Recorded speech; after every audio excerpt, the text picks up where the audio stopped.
Go. Good evening, ladies and gentlemen. We are tonight's entertainment. I only have one question.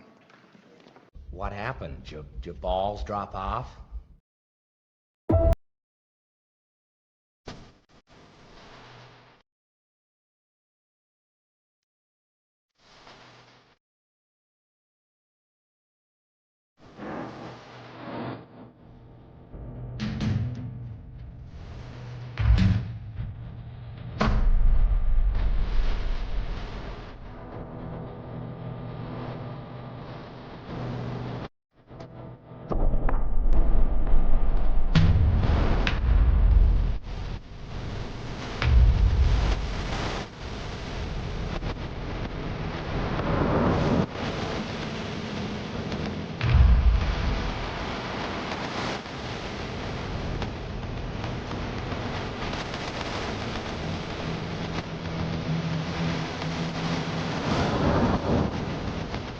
This is 12 Gauge Investigative. Let's jump in.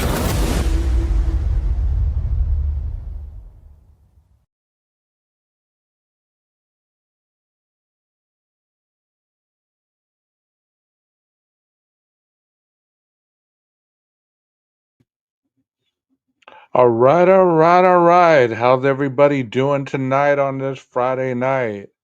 You know, taking a nap during the day, or especially after you get off work, it kind of messes with your whole perception of what day it is, what time it is.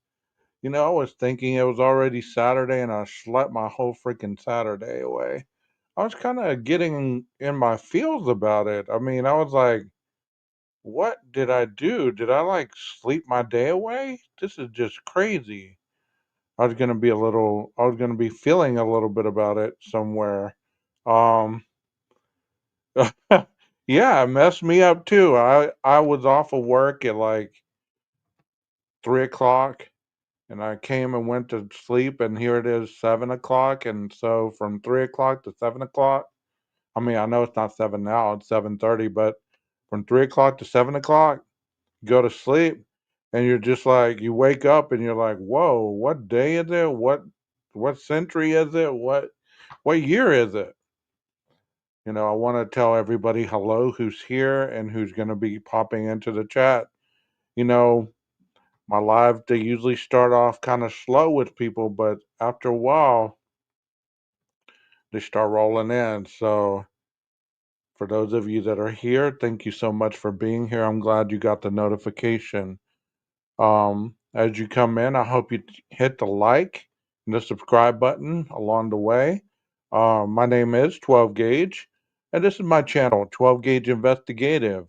You know, I've been pumping out some videos on this Idaho 4 stuff, and it's just been going, going, going. So it's not necessarily that I'm even talking about what's going on today rather than talking about what was going on at the very beginning. And, you know, there was a lot going on at the very beginning. Like I said last night in the live that I did, this is going to be a totally different live. But if you missed last night's live, you missed a lot of humor, a lot of just people just having a great time, you know. And sometimes whenever, you know, you're having a good time and you're laughing and you're unwinding, you know, it's pretty chill. It's pretty cool. Just like tonight, I really don't want to take this opportunity to just squander it and kind of rush through it because you know I don't get to spend a lot of time with you guys, and I really enjoy it. I want to tell you guys how much I enjoy that. I enjoy spending time with you guys and you know presenting stuff that I do because there for a long time I was getting burned out and I didn't really enjoy it as much as I've been the last three lives or so. And for the members, I've also added some members only. So if you are a member, you get a chance to go in there and watch some of the stuff that maybe you didn't catch the first time around. You'll be able to you'll be able to catch it, in the members only. So that's what I'm gonna kind of do from here on out is if you're unable to catch it the first time, I'll definitely put in the members only so that you can catch it, the next time around. Um, I have some new members, so if you are watching this and you are a new member, welcome to the channel. I hope that you enjoy what you see, what you hear, because I do try to give, the most I can, to you guys because that's what I'm here for, right? Um, so falling asleep early is it's a dangerous thing for some people, and I never had a problem with as deep as I slept until after the pandemic, and after that, it kind of threw everything off. But I'm still here, you're still here, and hopefully we continue to have an awesome time together. Let me go ahead and I want to fix this from last night because I had it. Can y'all see that in the corner? Is that okay right there, or is that the best one? Put 1, 2, or 3, whichever one you like the most. I think it's probably gonna be this one because it's probably the bigger one. Um, so just let me know in the chat which view you enjoy the most. 3, yeah, that one's pretty big. You're able to see it. Aquarius, I haven't missed out on your show. I do go in there and watch as much as I can.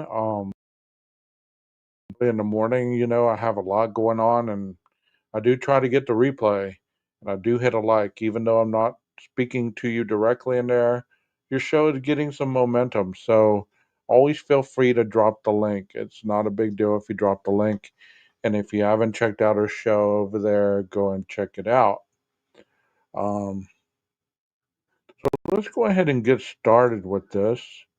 I don't know who would be on right now, where everybody's at, or maybe they're just taking the night off from YouTube. It happens. There's people that really, they're not about YouTube 24/7. It's not about being boring. It's about doing what you enjoy. You started that channel for a reason, right? So don't be so hard on yourself. Like I was saying, because I was telling Nina the other night, sometimes we get to being so hard on ourselves that we stop enjoying what we do. We stop enjoying getting on these live streams. We stop enjoying giving out information the best that we can. It's all about doing what you love. And as long as people are watching, the right people are going to keep showing up. And if that's what you want. You want the right people to show up. You don't want all the ones that just come in to cause drama to show up, if that makes any sense. I'm kind of letting people know I'm live. Maybe I do need to start a Discord. That way y'all will know what's going on. I've had one before. Um,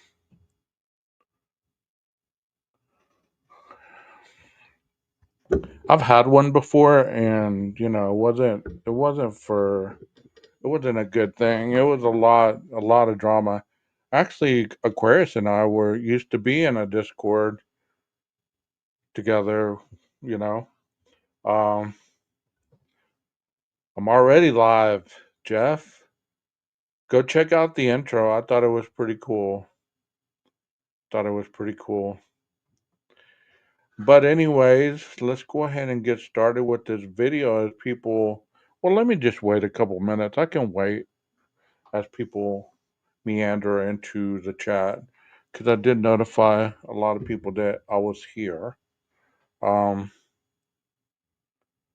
They're on their way. What do y'all think about the Discord thing? Because I do have one. I just don't have it activated because I got kind of annoyed with it because of the way that things were going in the Discord that I was a part of. I mean, some of this stuff like a full-time job, man. Like, I don't think people understand that if you're not online doing your YouTube stuff, that you're probably like studying, hanging out with your girl, trying to work out, trying to rest, all this stuff. It just almost like a full-time job. And that's one of the reasons the Discord was kind of shut down because it was just too much, man. I'd be getting notifications at 1, 2 in the morning, it'd be waking me up and all this and that. So, I was just like, no, this is too much. But I might start it back up. That way we can have a way to interact with each other. I feel that, it's an easier way to interact than to send out, text, stuff like that. Here they come. They're meandering in. Hey, Bullets. Hey, Leslie and Billy. Hey, um, maybe we can start another way, like some kind of way that we can all kind of interact without it having to be over there. You know what I mean? Well, I'm gonna look at it this weekend, and if I do, I will put my link in a community tab, and I do have the ability to see who goes in there and who doesn't. So it'll be more at my discretion. So y'all be looking out in the community tab area. Let's go ahead and start this video. Like I said, as people come on in, we can kind of stop and address things. I did send a text out to Molly. She's eating dinner at the moment, so hopefully she'll be able to come up or something like that. So here we go. Everything about this case was thought-provoking and eye-catching from word go.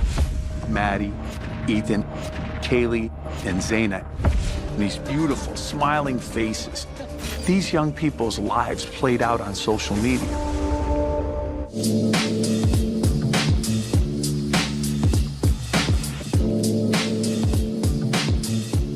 That night, the housemates went to different parties.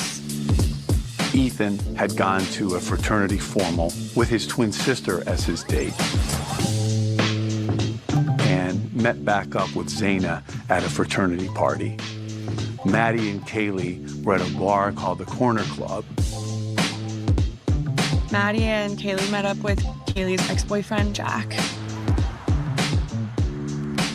He and Kaylee had been dating for their entire... I do want to put a disclaimer out there due to these reenactment videos that are out there.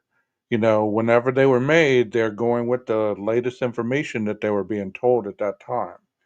So if we found later, that whatever's being said in these videos, do not take it as concrete. They're not trying to spread misinformation. They're spreading the information that they had at that moment. So if things have changed or, some of the stuff has been found that wasn't actually in the paperwork or has been, changed of direction, just have an open mind, okay? Because this is a recreation. It's not a look into what happened at the moment. You know what I mean? tenure at the University of Idaho, and they had recently broken up.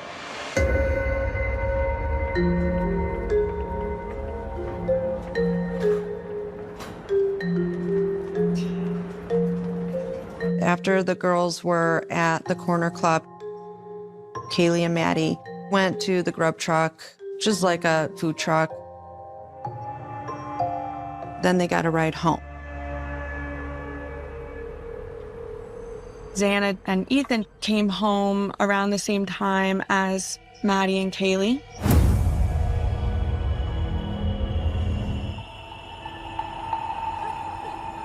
When everyone was back home at the house on King Road, they all chatted for a bit, and then they went to their various bedrooms. Hey, PKC.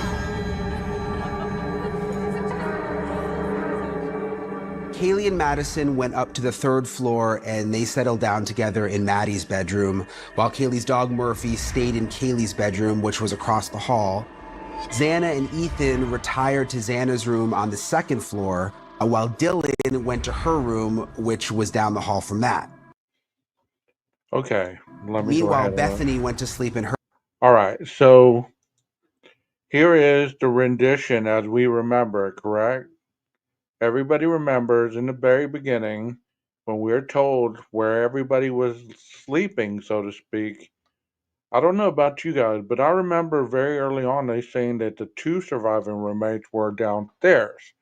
And that started a lot of debate amongst the internet world because they were downstairs. I think if they would have stayed with that narrative, but they couldn't have done that because then Dylan wouldn't have been able to see the perpetrator. And it would have been a lie.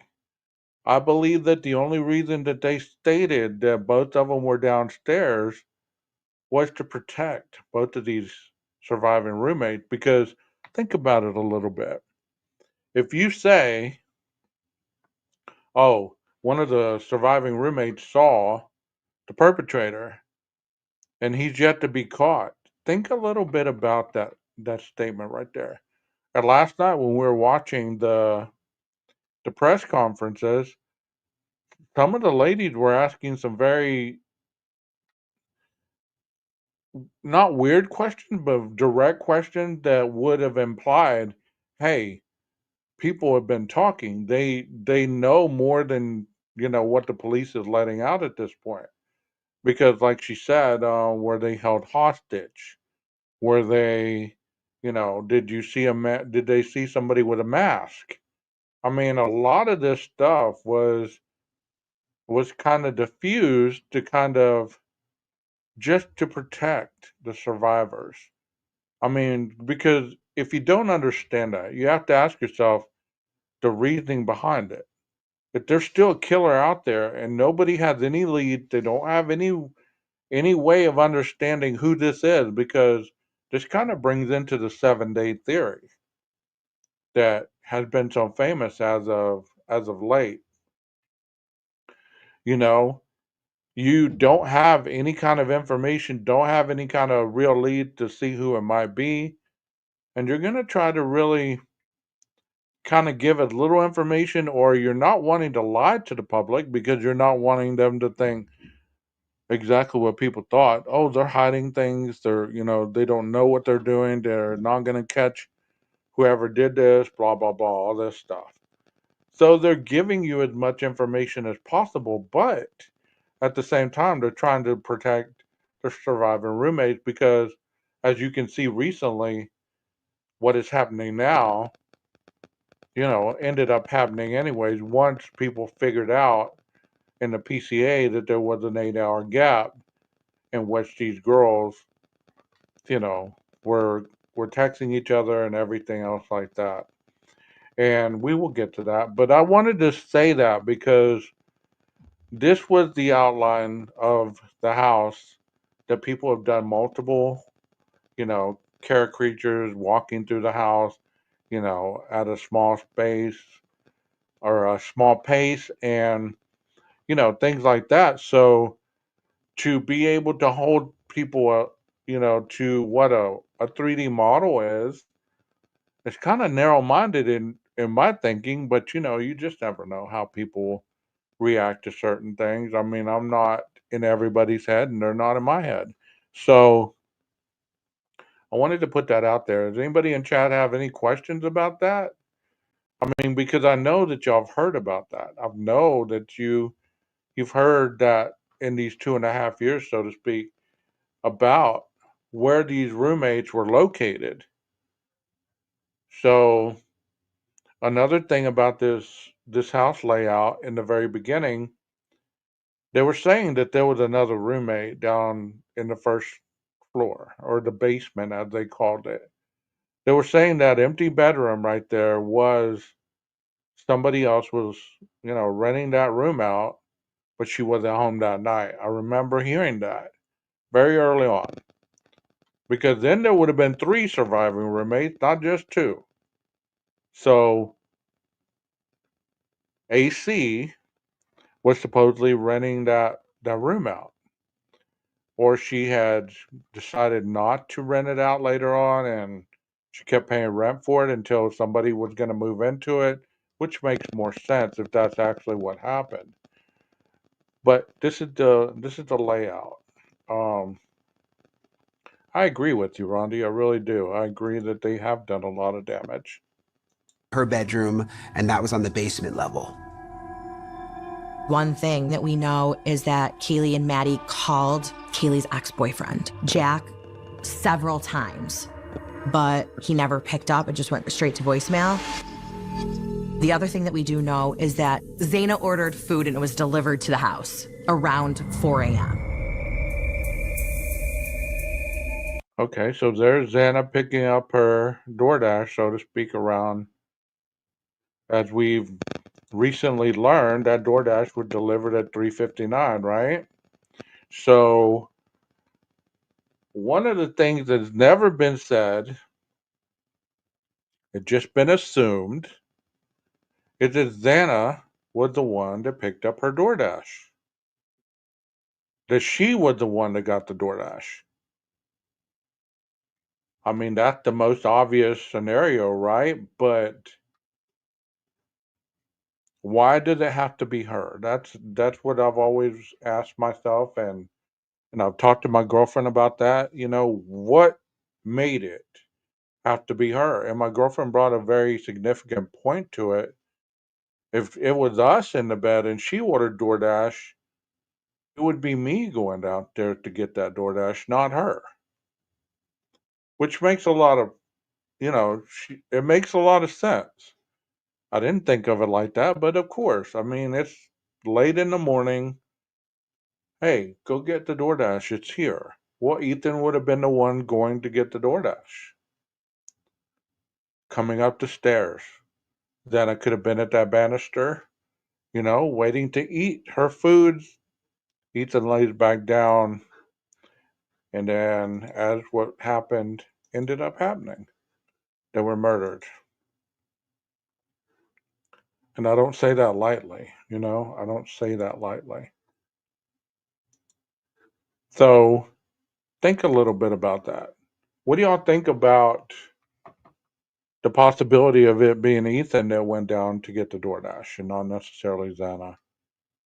I mean, we all assume it was Xana because she's the one that ordered it. We assumed that Ethan was in his room, passed out, and Xana went down there and got the DoorDash. But we don't know that for certain. Nobody knows that for certain. And that brings to another thing that I've always talked about, is the Jack in the Box bag on the counter in the kitchen next to the Starbucks cup. People swear up and down that that's the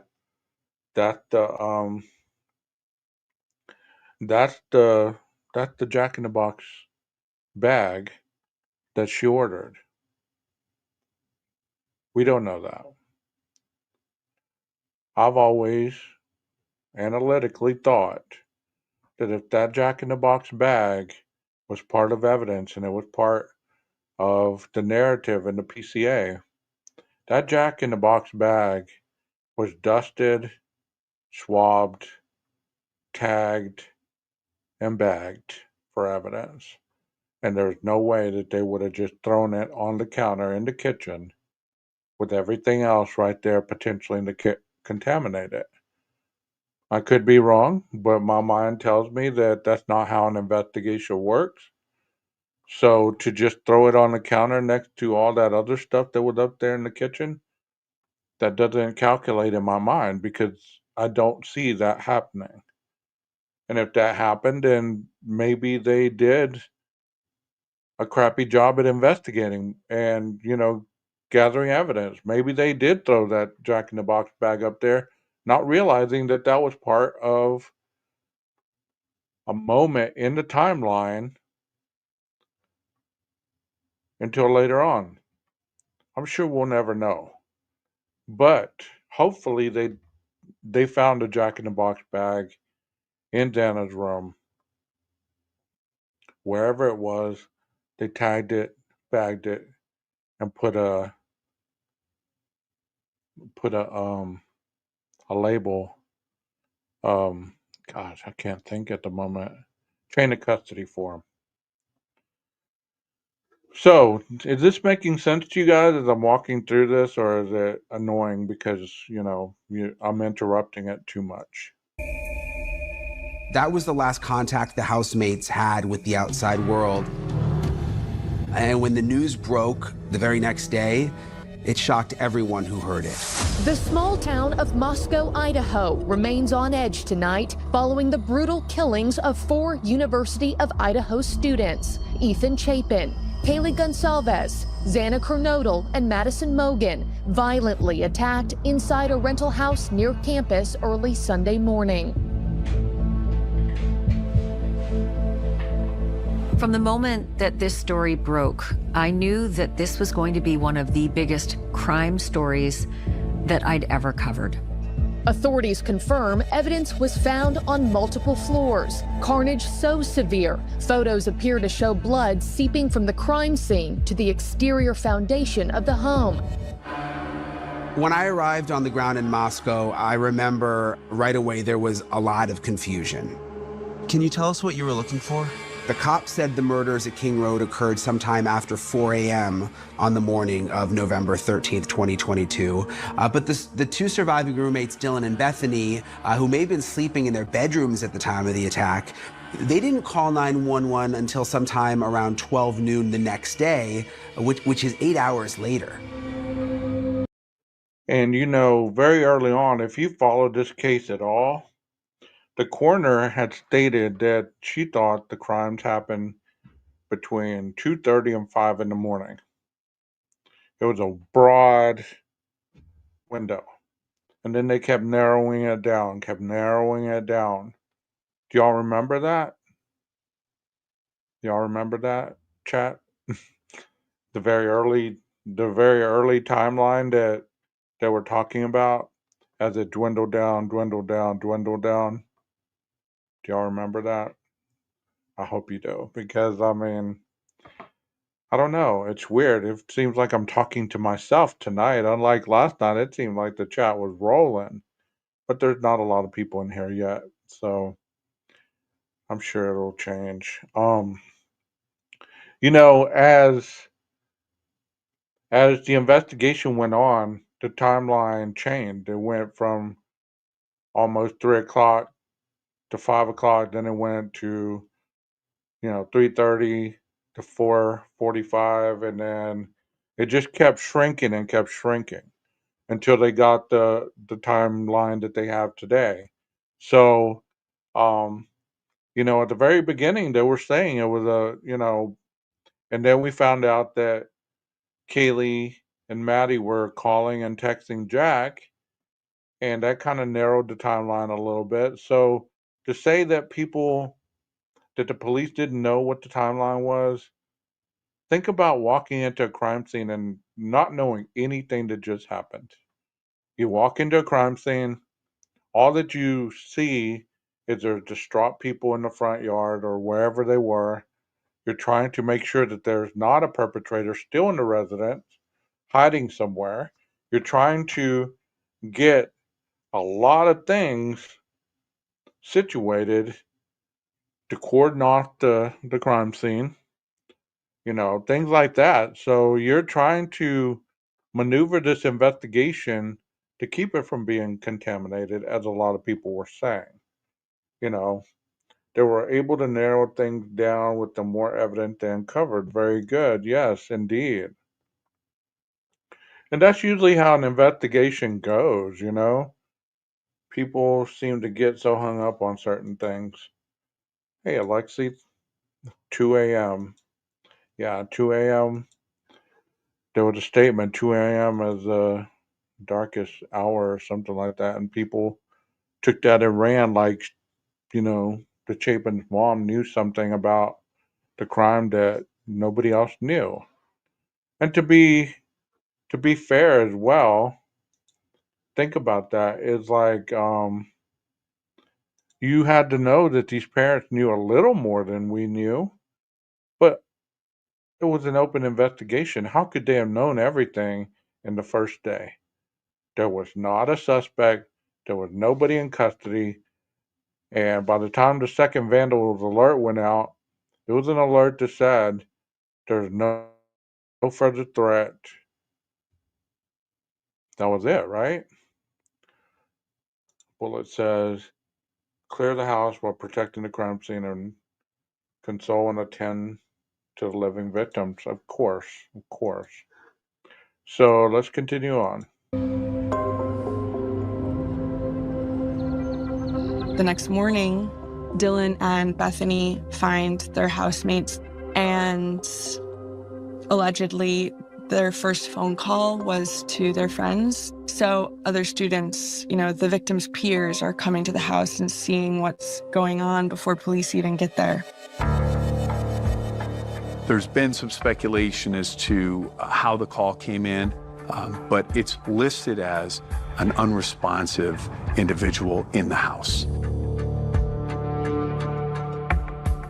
Finally, police arrive to find the most horrifying crime scene they've ever witnessed. The affidavit describes their injuries in great detail. If you've ever seen injuries like that, there's no mistaking them. A knife can do horrific things to a human body.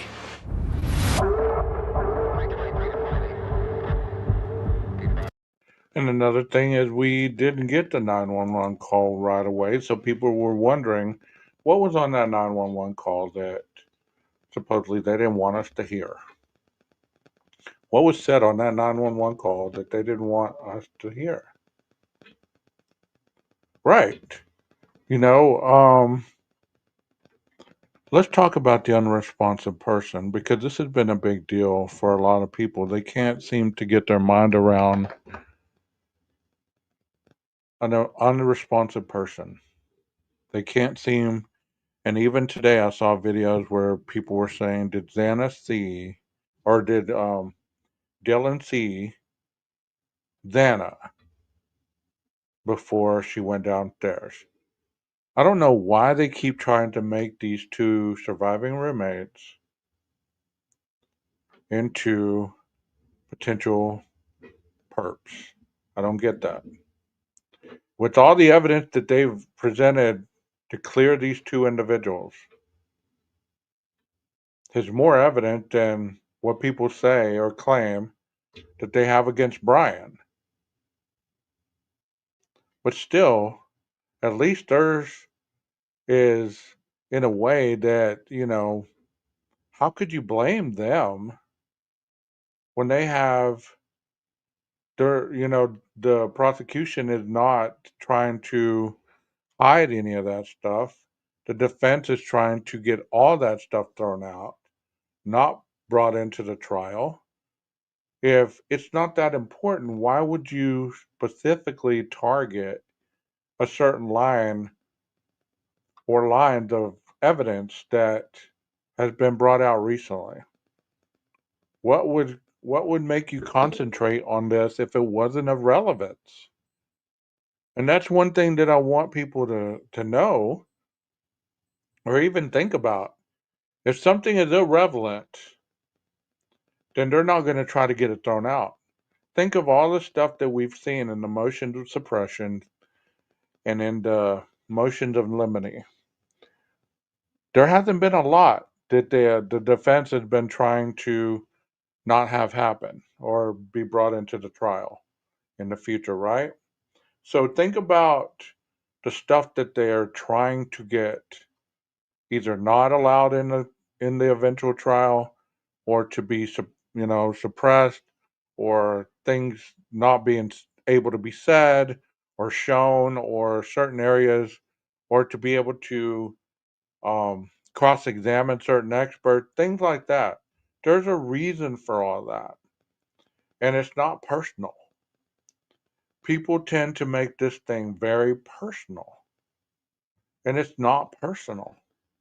It's not the defense versus the prosecution. If you really look at it, it's Bryan Kohberger versus the jury. They're just presenting or trying to keep the jury from seeing or hearing something that could convict their client. You get what I'm saying? Bullet says, well, they honestly thought Xana just drank too much and they couldn't get them to respond. I don't think they had a clue anything was ever as crazy with the girls upstairs. What Jeff say? I'm watching you, Leslie. Well, I believe that they will go on the stand, Jeff, to testify about what areas is to be seen. Because I don't think Dylan's eyewitness testimony is going to carry as much weight or, even a portion to put her on the stand for that aspect. It was mostly just to paint the timeline, to show that there was somebody in the house at that particular time, as she stated. Leslie says 12 gauge, you don't get why they're trying to hide the pullover tape. There's nothing on there.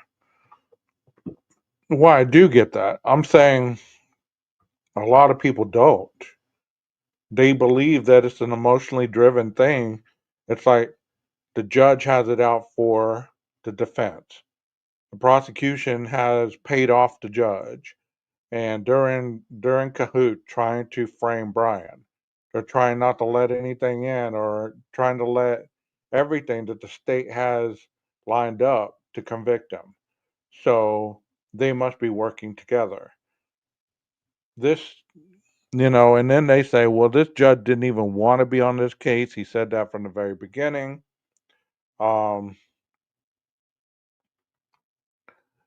Just because he said that does not mean that, where is he now? He's on this case. Is people put so much emphasis on all these little things, they don't see all the things that are being presented to them right in front of them, because it gives you the illusion and dilutes your thinking into believing what you believe at this point. I do think that Ann's team seems to be taking a little personal. It looks that way, but I wouldn't put a lot of stock in that. OJ's team seemed to take it a little personal. I don't think they had that much. But I could be wrong. Cy-Ray is trying to find another retirement career. Bullet, you want to come up and talk to me on panel? Let me send a link. If anybody wants to come up that's been up here before, make sure that I know who you are before you come up here. No peen pics or vag pics. Anyway, let me continue on with this because I have so much to talk about as far as this area. You're looking at a crime scene with multiple victims, multiple autopsies. That scene has to be processed. The neighborhood has to be canvassed for the cameras. Cell towers have to be dumped. And that's just the initial stages of this investigation. And it got bigger and bigger and bigger.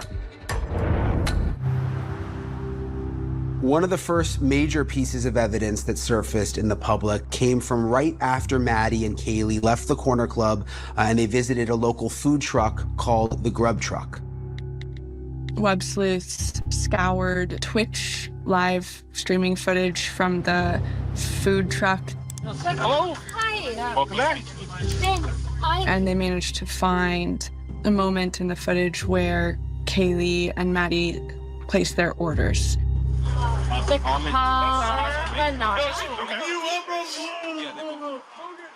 They're waiting around, they run into some people.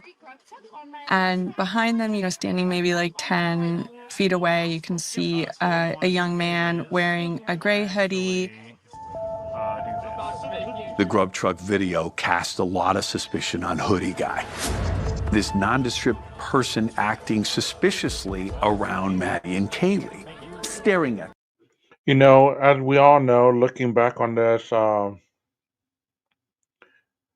looking back on this grub truck footage, and Jeff did an awesome job, you know, doing zoom ups and enhancing the sound. If you haven't heard his grub truck reenactment, or not reenactment, but enhanced video, you might go over to his page and check it out, because it zooms in on Maddie and Kaylee, and I thought that was really awesome.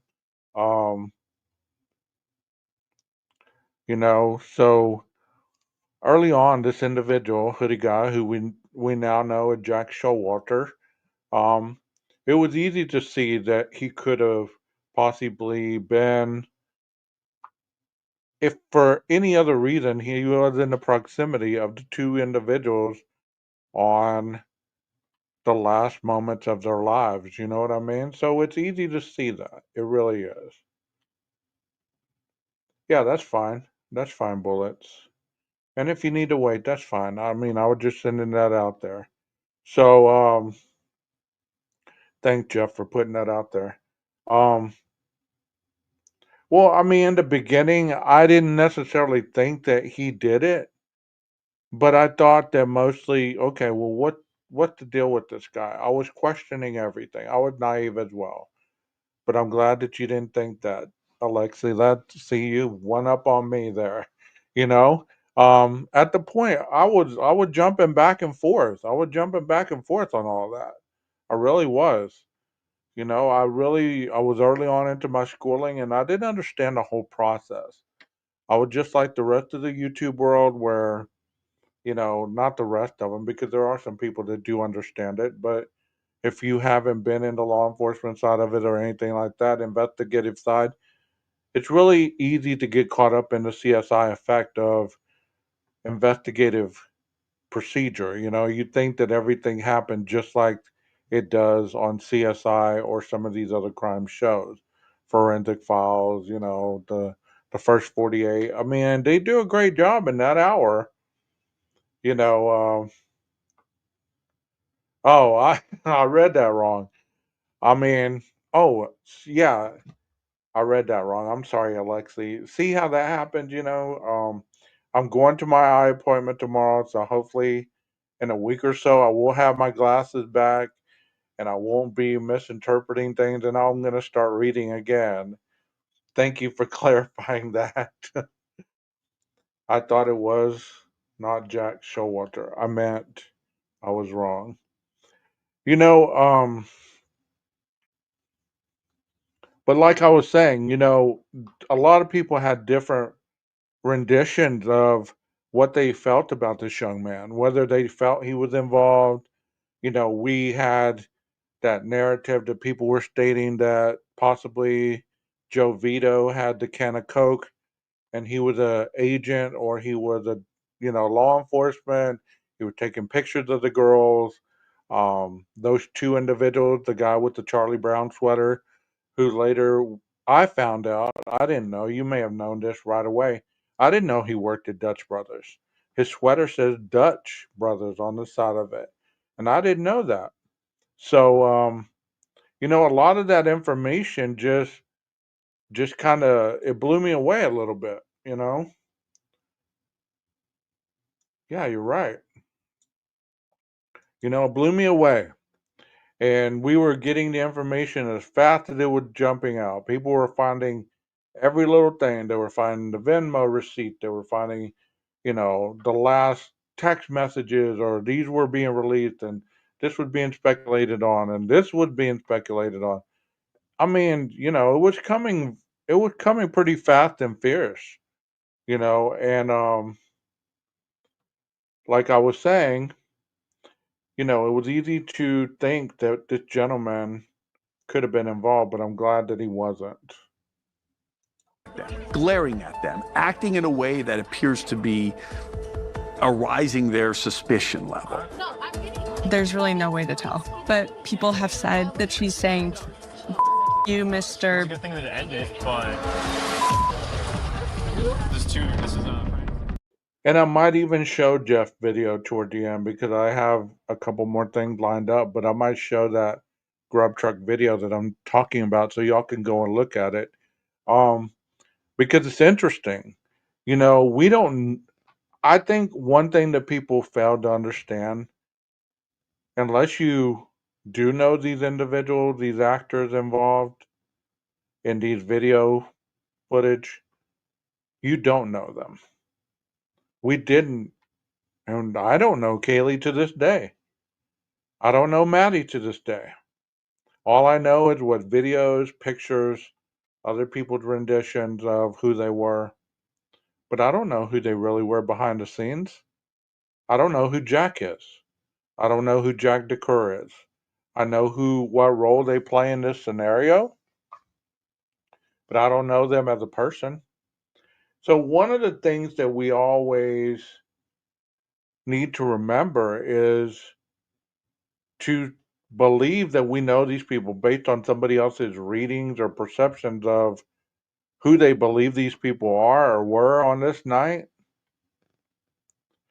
The fact of the matter is,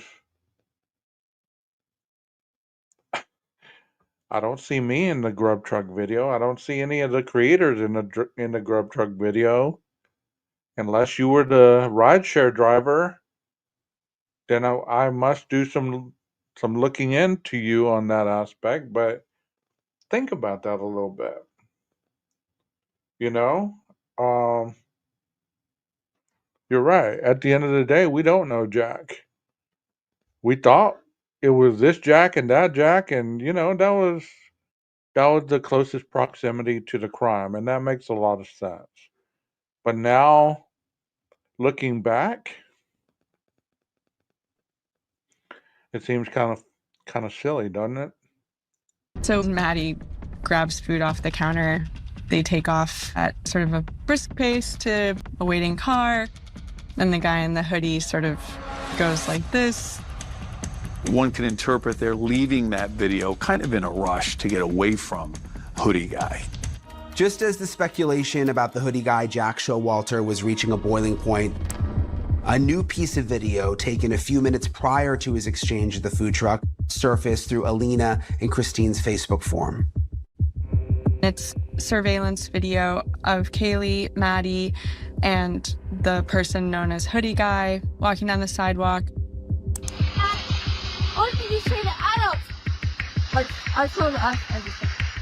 Jack Showalter was being a gentleman, walking the girls to the food truck so they weren't alone. It just puts a whole different perspective. But then they latched on to, oh, who's Adam? What did you say to Adam? I told us everything. You know, that video has been dissected. That video has been... I've seen streams go for hours on that one little portion of those individuals' lives. What did she say? Did she say Maddie? What did you say to Adam? What did she say to Adam? I've done videos on that.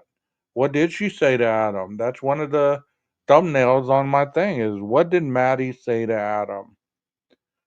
And as they were coming around, I still don't know what Jack said because I've heard so many things, and I'm not going to act like I know because I don't.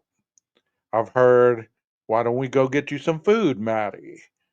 They're going to get you guys for this, Maddie. See, that was the first thing that was being thrown around there. Do y'all remember any other things that could have been said about this video that people were speculating about, you know? They're going to get you. Yeah, they're going to get you for this, Maddie. Yeah, and it's very hard to tell what Jack said. If that was even his voice. Could have been someone near. I mean, that just jumping into something else, Jeff, but you're right. I mean, but pretty much we kind of, you know, it's more feasible that it was his voice. But I really latched on to what the point was. They're going to get you guys for this, Maddie. Maddie, what did you tell Adam? Like, I told Adam everything. I mean, that little, was that even taken out of context? Like, with that little piece, is there more to that video? Was there more? See, here I go, just adding to it. But hopefully that was what it was, just an innocent conversation between friends as they're walking to the grub truck. But if there is more to that conversation, I'm sure in trial we will see it. We will hear it.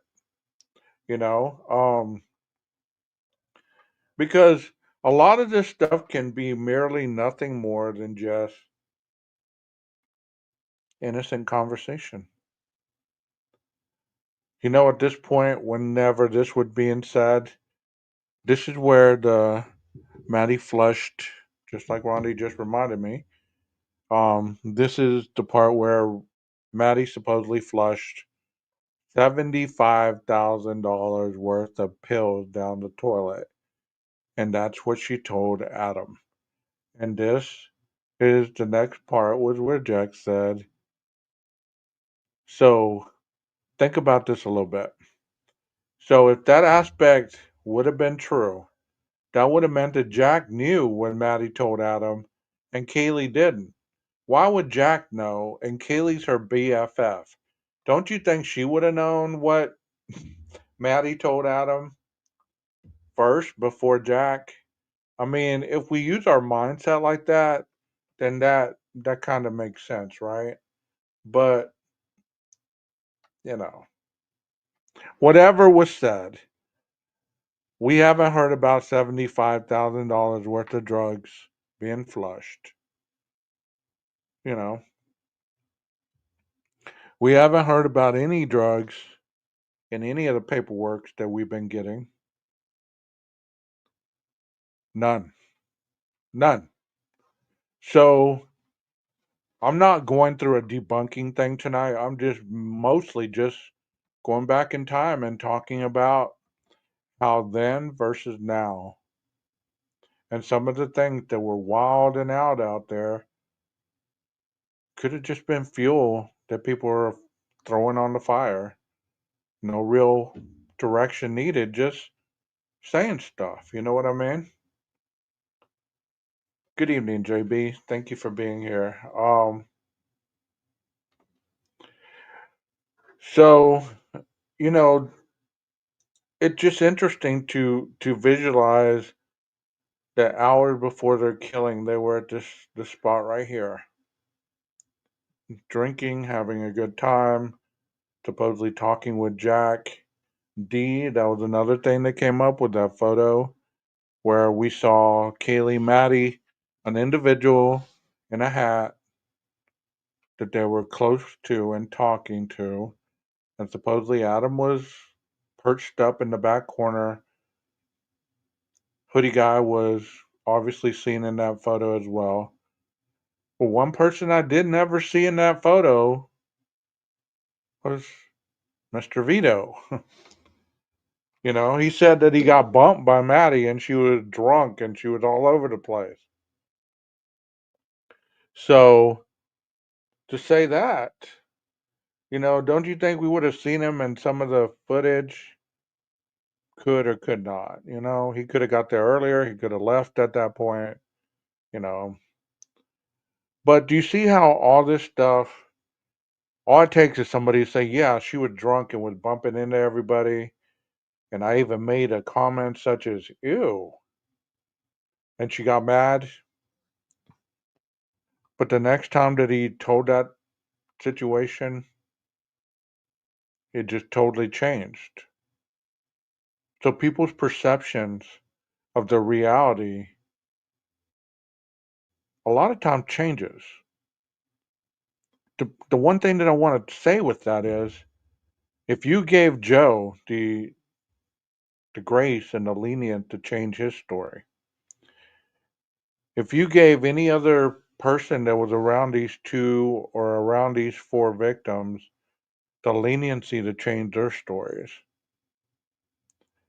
how come you don't give that grace and that leniency to the people that actually were in that home the night of these murders, how come there's no leniency? There's no grace. There's no ability to say, well, this could have happened. This, being young at this point, blah, blah, blah, lack of life experiences, all this stuff.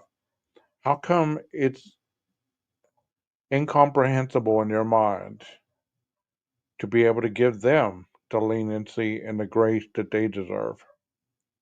Because after the fact, once again, unless you know them personally, you don't know them. Many people can watch this video right now live and swear up and down they've been watching me for a year and almost 2 years now. And they could swear to you they know who 12 Gauge is. They know who I am. Because I've said some stuff about myself and, all this stuff. They could claim to know who I am. But unless I really know you or talk to you and have had long conversations with you, you don't know me. I'm going with a new look tonight. My Louis V shirt. Got it in today. I thought I'd show it off tonight. That's how crazy I am, right? And that's a good point, Alexi, because they can't relate. I would hate to see what people could come up with and talk about the girls. Yeah. I mean, if one of the other girls would have been a surviving roommate, let's say Kaylee would have lived and Dylan would have died, would they be as judgmental toward Kaylee as they've been with Dylan? That was asked early on, I went out after work with people and called my boyfriend and probably sounded stupid. Well, I don't know if you did or not, but people give grace. I did a mini drunken calling in my days, exactly. They can't relate to their lifestyle. There's no grace for law enforcement officers. There's not. And I'm not asking for grace tonight. I'm just asking the simple questions that I just have about this whole case that I've never really put together like I am tonight as we're going through this. These two people in this scenario were drinking at this corner club. It doesn't matter if they were drunk. It doesn't matter if they were sober. And it really doesn't matter if Jack was trying to get back together with Kaylee or was planning a booty call that night. Whatever. It's none of our business. The simple fact is these were the last people to see these individuals alive. I saw my best friend. I was one of the last people that saw him alive. Did I think that was going to be the last time that I saw him alive? No. But I get a phone call that he's gone 12 hours later.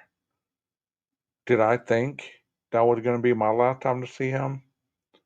Did I assume the fact of what he was doing at the last moments of the time that I saw him indicate how he died or why he died? No. Just food for thought. And once again, I'm not trying to ruffle any feathers. I'm not trying to be that guy that, tried to start trouble about, well, I'm on this side, you're on that side. That's not what I'm doing tonight. I'm not trying to do that tonight. I'm just walking through this. It's a Friday night, and I thought I'd get on here and I'd have some time to really go over stuff like this because I haven't had a lot of time to spend with people. I said, damn it, I decided to go to Lewiston instead of Clarkton, and now I'm stuck waiting on a train. That happens. That does happen. So let's catch up here. 1:30 in the morning. They're at the corner club. That picture was taken not long after the corner club. They're walking to the grub truck. So this is going in backwards, kind of. Backwards, forward, sideways. But if you know the case, you know. What this resulted in was The only Corner Club staff member named Adam, who was not working that night, was harassed and doxxed. While investigators struggled to rein in false allegations, they were actually keeping concealed from the public some really crucial information about the night of the attack. There was an eyewitness account from one of the surviving roommates, and they were able to use that to reconstruct the movements of the killer that night. The middle of the night, the suspect entered through the sliding glass doors on the main floor. And then there's a set of stairs which takes you up to the 3rd floor. I believe his intended target was one of the girls upstairs.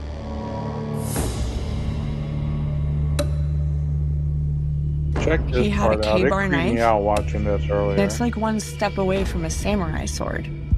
It's a crazy weapon. He wanted a physical battle.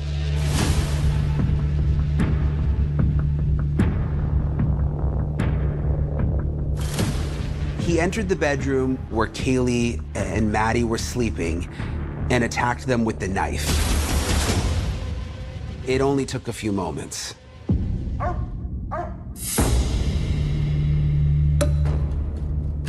Dylan, one of the roommates in the house, heard noises above her. Her information is vital. Did y'all get that little piece right there? That reenactment stabbed the bed, but you know that that person was probably Maddie. And then after all said and done, the dog starts barking.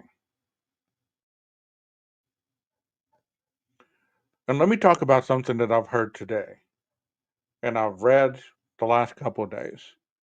If Maddie was intoxicated as they say she was, how did she have DNA under her fingernails? How did she not, if she didn't fight back, how did she have DNA under her fingernails? Well, let's think about this analytically, okay?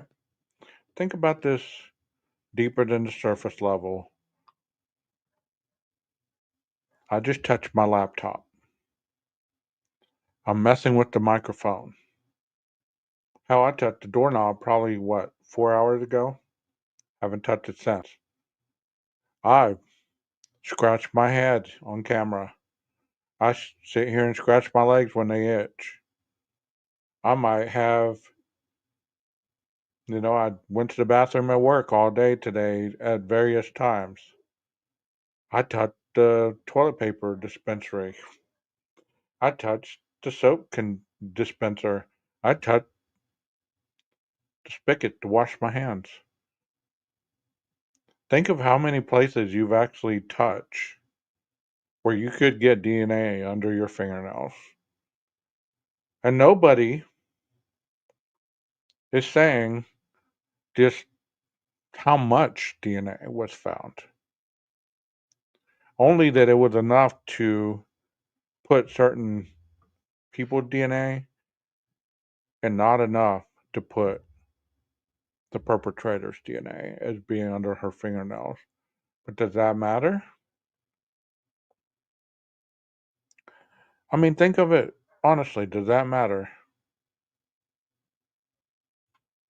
If you're laying on your back, or hell, even if you're laying on your stomach, somebody stabbed you like he just stabbed. Let me rewind that for you, because many people, they think that this is just a movie,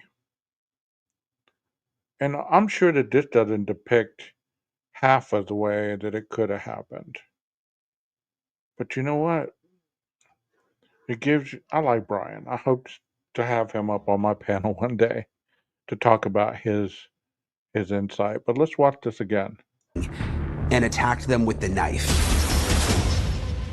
It only took a few moments. And guess what? There's Dylan waking up.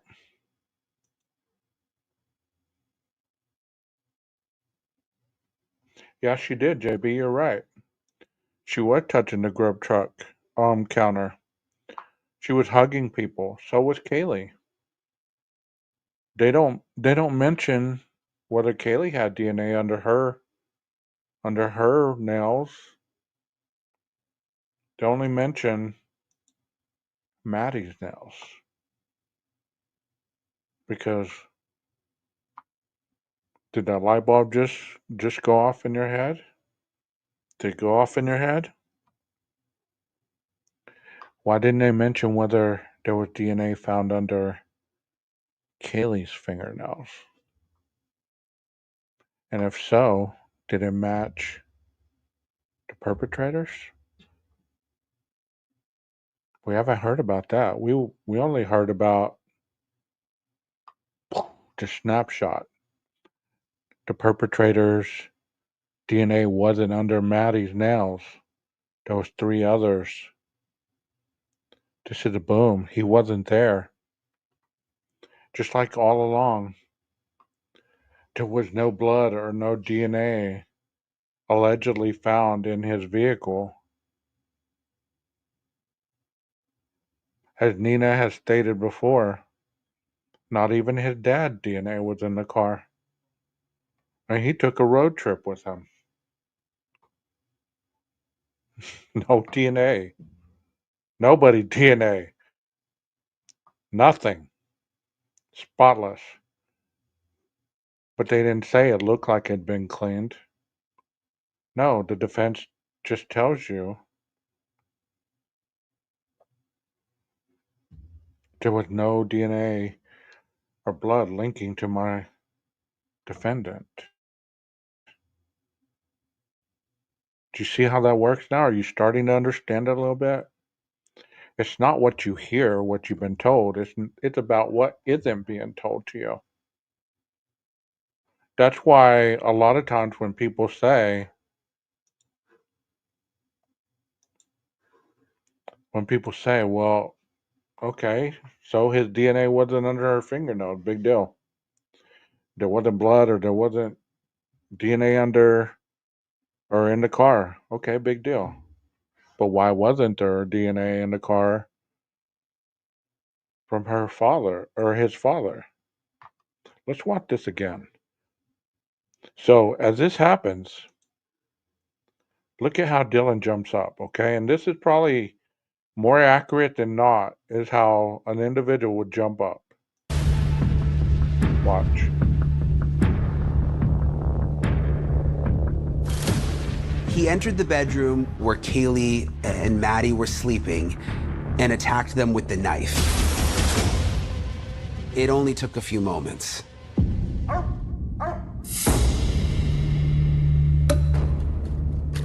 Dylan, one of the roommates in the house, heard noises above her. Her information is vital. She provides an eyewitness account. She puts... Isn't that how we normally are awoken?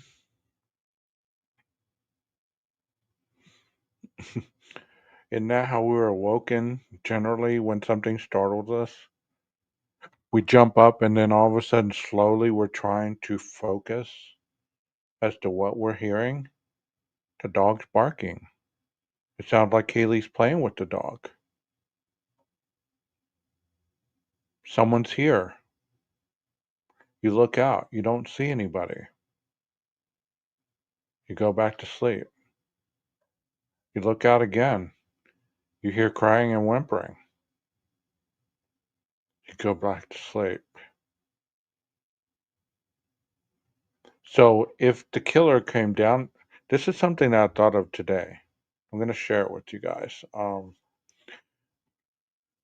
I hate to keep getting off topic here, but it does go with this.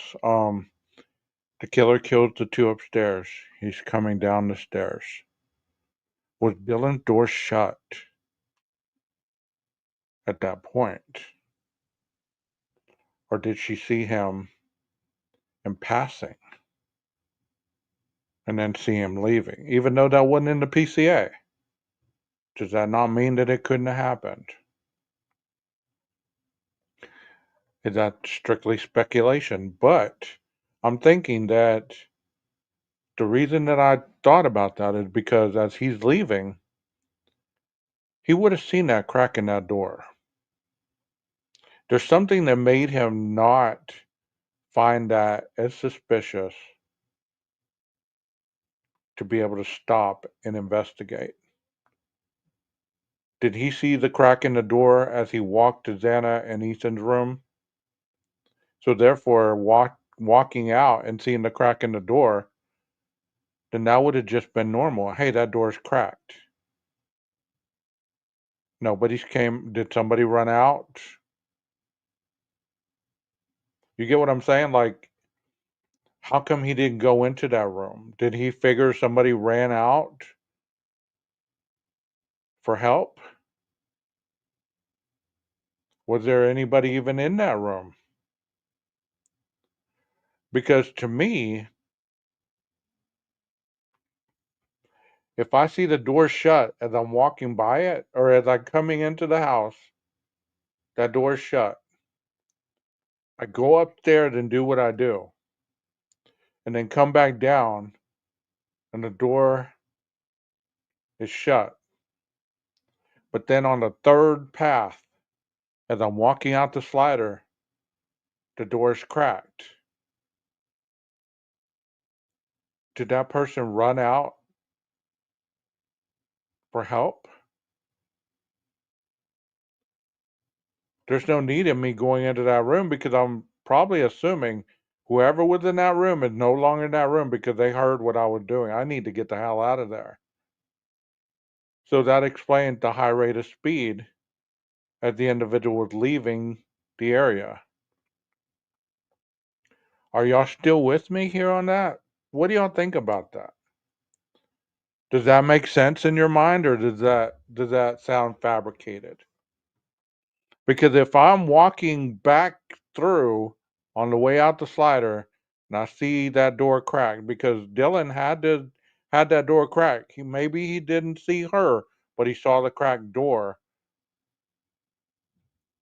and thinking, oh damn, somebody was in that room and they ran out to go get help. I need to get the hell out of here.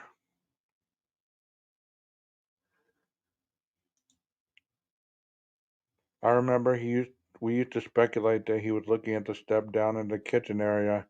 Maybe didn't even see the crack in the door at the time. I remember that speculation. We spent hours on that. But as we know now, she saw him passing by within 3 feet of her. So that kind of doesn't hold water anymore.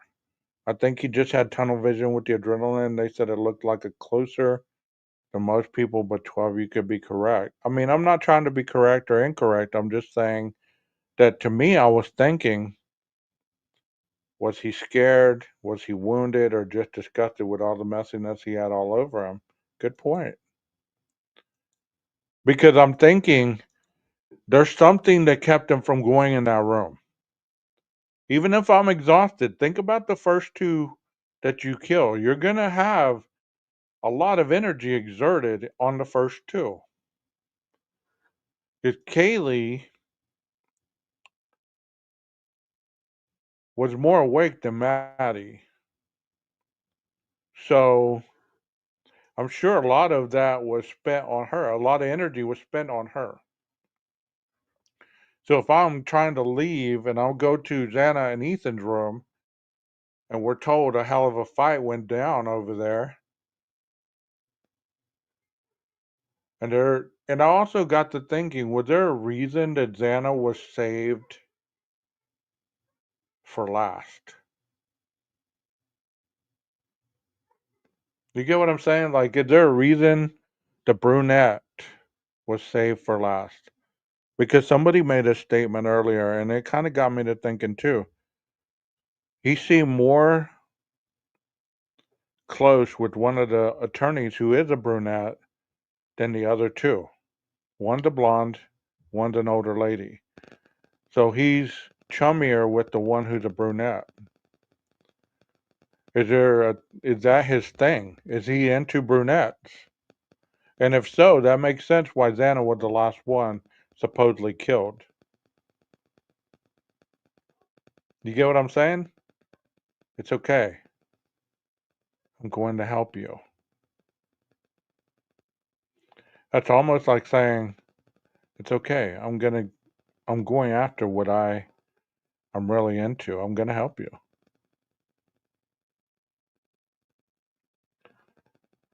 Let me check out the chat because I'm sure you are giving some awesome insight.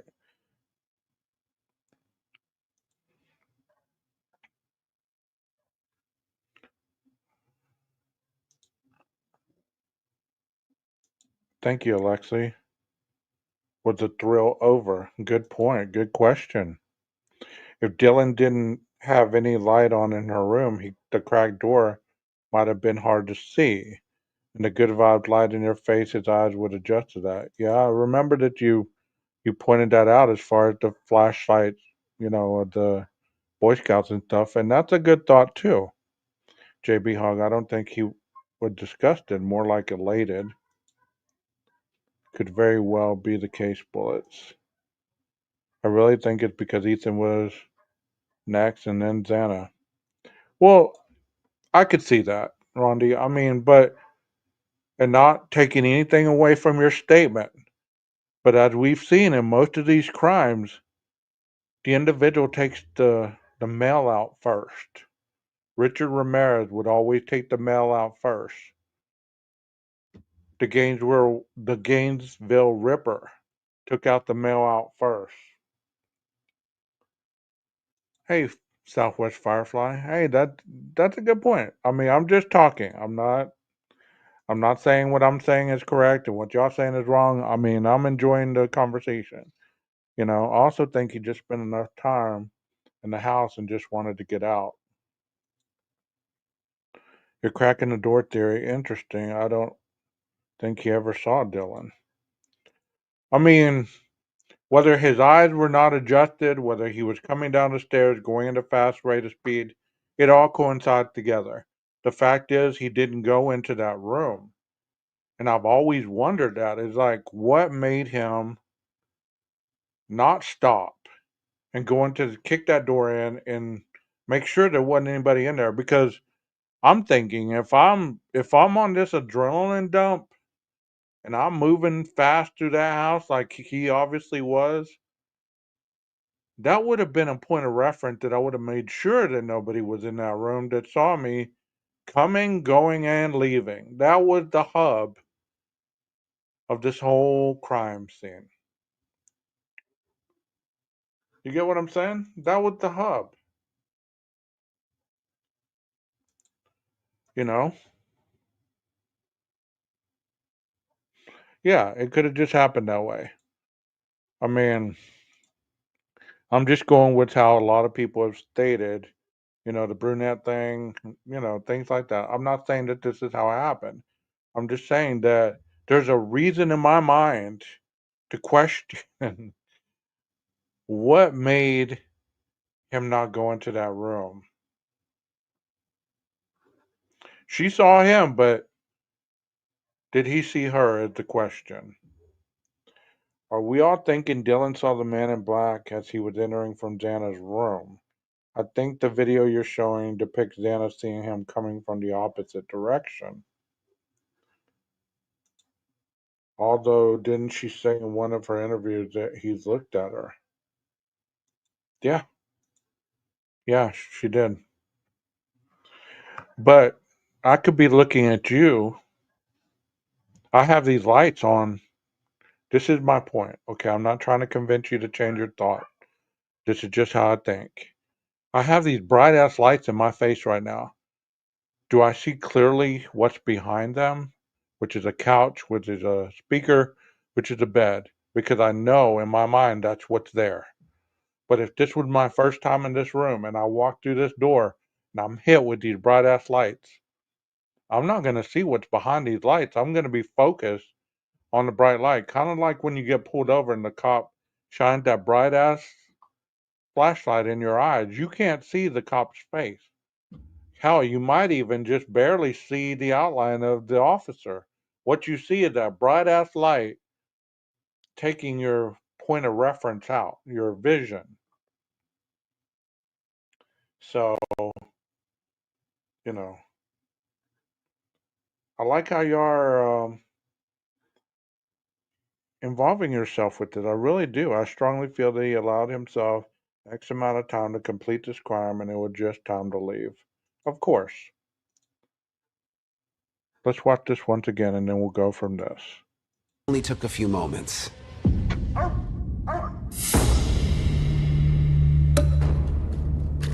Dylan, one of the roommates in the house, heard noises above her. Her information is vital. She provides an eyewitness account.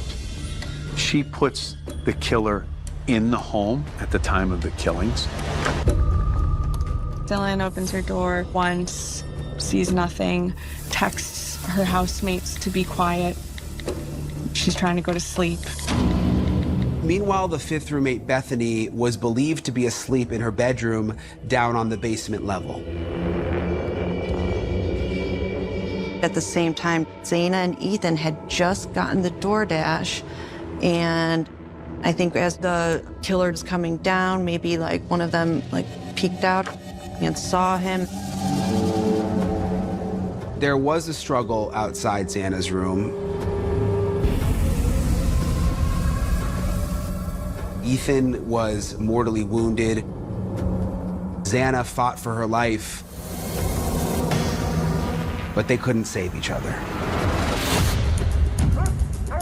The dog's barking. Dylan hears some yelling and some commotion. You know, she's yelling upstairs for the dog to stop barking. Dylan got up and went to her door again. This time, when she looked out, she saw the dark figure of a man dressed all in black. He's wearing a mask.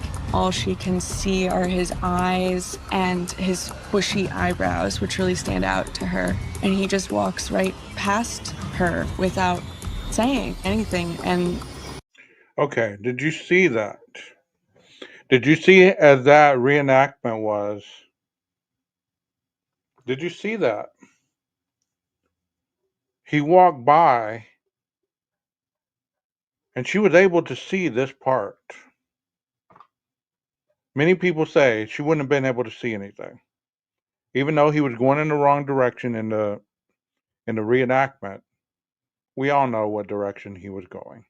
I'm not trying to start any new conspiracies. He wasn't heading from the kitchen to the living room. We know that.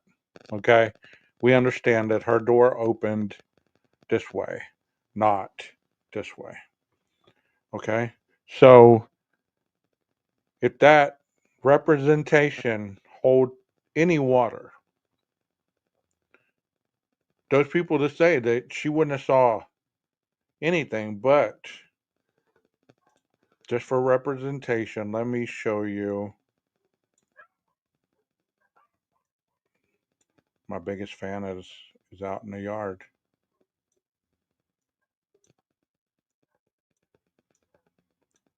Gosh, let me trying to get back to it. she stays in her room and she doesn't call police for another 8 hours. And dressed all in black. He's wearing a mask. All she can see are his eyes and his bushy eyebrows, which really stand out to her. And he just walks right there. That's probably what she would have saw right there. All of this takes place wearing a mask. All she can see are his eyes and his bushy eyebrows, which really stand out to her. And he just walks right there.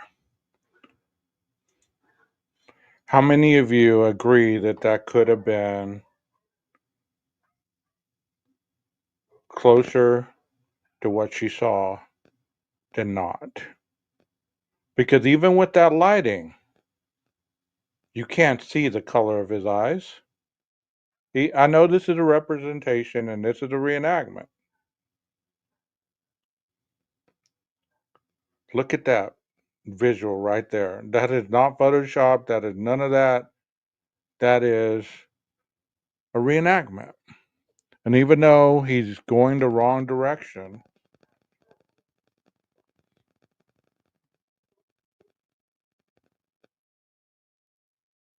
even in this reenactment, you can't see the blue eyes. Even if I was to make it bigger, let me make it bigger for everybody in the room. There you go. Let me go look at this, make sure.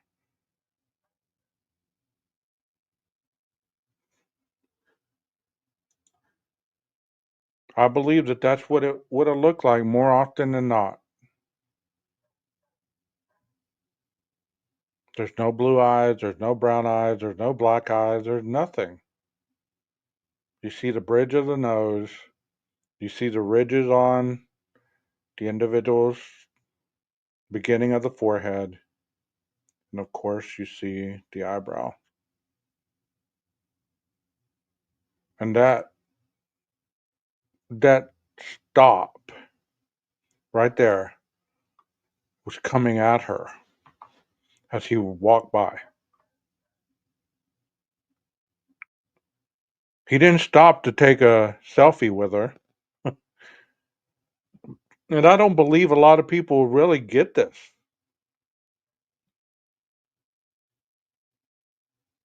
People say, well, she was in a frozen shock phase and she was scared, making fun of her, okay? Just because you present yourself to be a badass on YouTube doesn't mean that you're a badass in real life.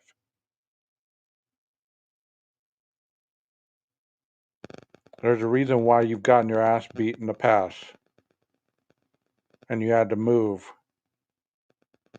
because of it. So, I mean, it just makes me mad when people act like they're so tough that they would have took this guy on, or they would have just called 911 at this point. Could think about it. She had been drinking all day long. The documents state she started off with mimosas. She went and drank White Claws throughout the day. She had Borgs toward the evening. That's a lot of alcohol. And as I've told you guys before, it takes an hour and 45 minutes per ounce to filter through your liver. So that's a lot of alcohol. She would have technically still been intoxicated at this time of the morning. But nobody wants to think about that. They just want to think, well, she would have been sleeping, she slept it off. Bullshit. Bullshit. Like the badass lady last night with her martial arts certificate on the wall. Yeah, you're right. But let me reiterate that as far as the drinking. An hour and 45 minutes per ounce. And there's an ounce of alcohol, a shot glass worth of alcohol in each alcoholic beverage that you drink. So let's say you drink a 12-ounce beer, 11 ounces of water, 1 ounce alcohol.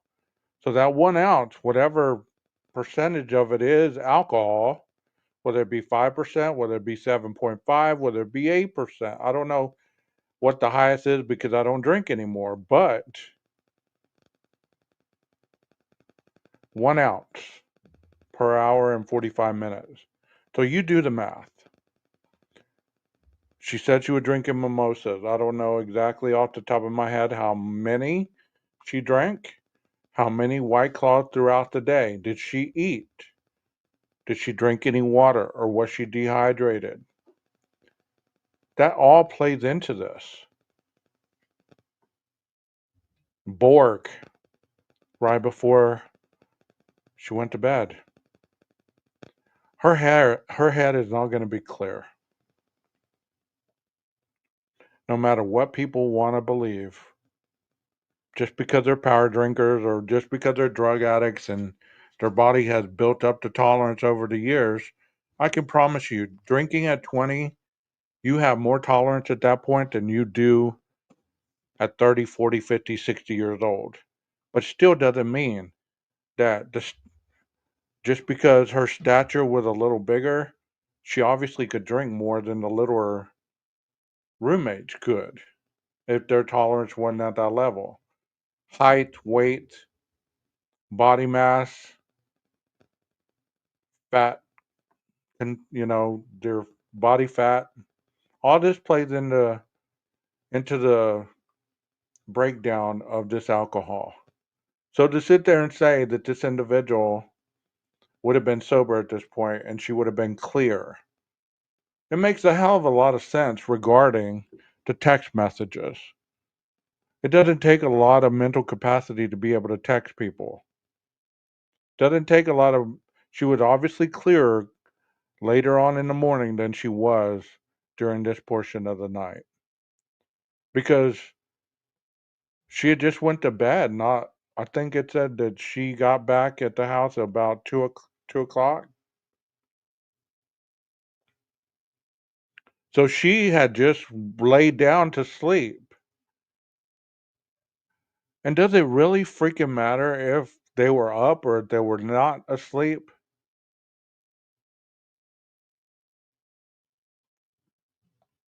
You reenact this tonight or tomorrow because today's already gone. If it's morning for you, reenact it. Drink mimosas all morning. Start with White Claws and then drink some Borg by the end of the night. Stop drinking about 2 in the morning. Lay her down. Have somebody make a noise in the house. Open the door. See if you're clear. What you hear, what you see. Find out the information for yourself instead of judging so harshly on these individuals that had a lot of different variables going on in their body due to the alcohol. And it wasn't even stated whether she smoked weed, whether she did some coke to be able to stay up and drink as much as she drank. Because let me tell you something. You add cocaine to alcohol, it creates a total different substance in the body in order to break down in the liver. And it takes a lot longer to break the alcohol down because one's an upper, one's a downer. The upper is going to win until it gets alleviated from your body. And then all of a sudden, guess what? The downer comes into effect.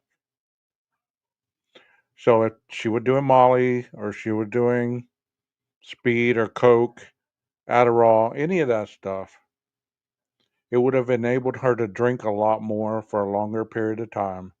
And when that half-life wore off, all the alcohol that it had been kind of holding back, it's like holding back a dam. The dam breaks, all that alcohol comes hit you all at once. You can fight it all you want. You're going to pass out.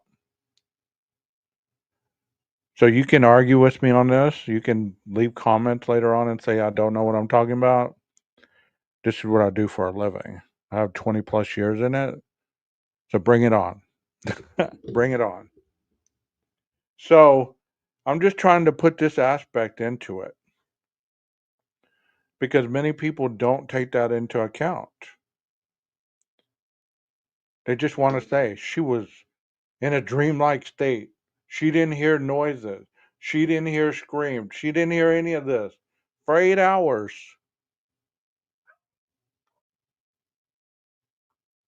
There's a reason for that. And let's add one more into account. This hasn't ever been said.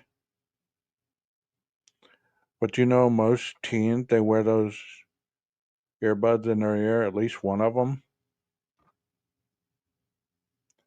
Remember, it said that she enjoyed true crime since high school and she had bad dreams where she didn't know if it was a dream or not. How many times have you ever fell asleep listening to true crime and you wake up and you hear something and it's your iPad or it's your telephone and you jump out of bed because you think it's real? And then you come to and you're like, oh, it was just the phone. It was just a reenactment, or it was just this, or it was just that. Am I making any sense to you guys? Let me know what you think on what I just said in that part, because that is real talk. It's not speculating. It's not saying that just because I think I know what happened and I've convinced myself that I know what happened, that it happened. It's happened to me too, Rondi. It's happened to me too. Hell, I've done lives for hours. Last night was one of them. I had a terrible dream last night, even though I went to bed in a good mood, happy and laughing. I dreamt a horrific dream last night. And it had to do with the shotgun at the beginning of my video. An individual in my dream was trying to kill everybody with that shotgun. So to say you know what would have happened or wouldn't have happened, put the aspects into it on the scientific part of it. There's that look once again. It kind of looks like Brian, doesn't it? Looks more like Brian than it does Jack D, Jack S, Jack, any of them. But this is just a reenactment. This isn't the real thing. Walks right past her without saying anything and walks out the back of the house. All of this takes place within about 15 minutes. This is still about 4:15 a.m. and she stays in her room and she doesn't call police for another 8 hours.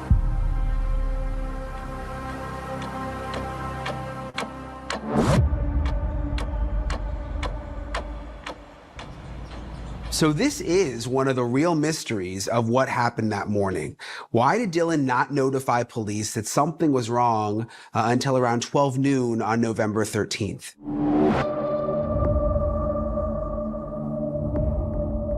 The arriving first police officer on scene did see a knife sheath. That knife sheath had on it a Marine Corps logo. The knife sheath was found with Kaylee and Maddie. As an investigator, you're securing that item to preserve whatever is on there, be it a fingerprint, a hair, DNA, blood, sweat, anything.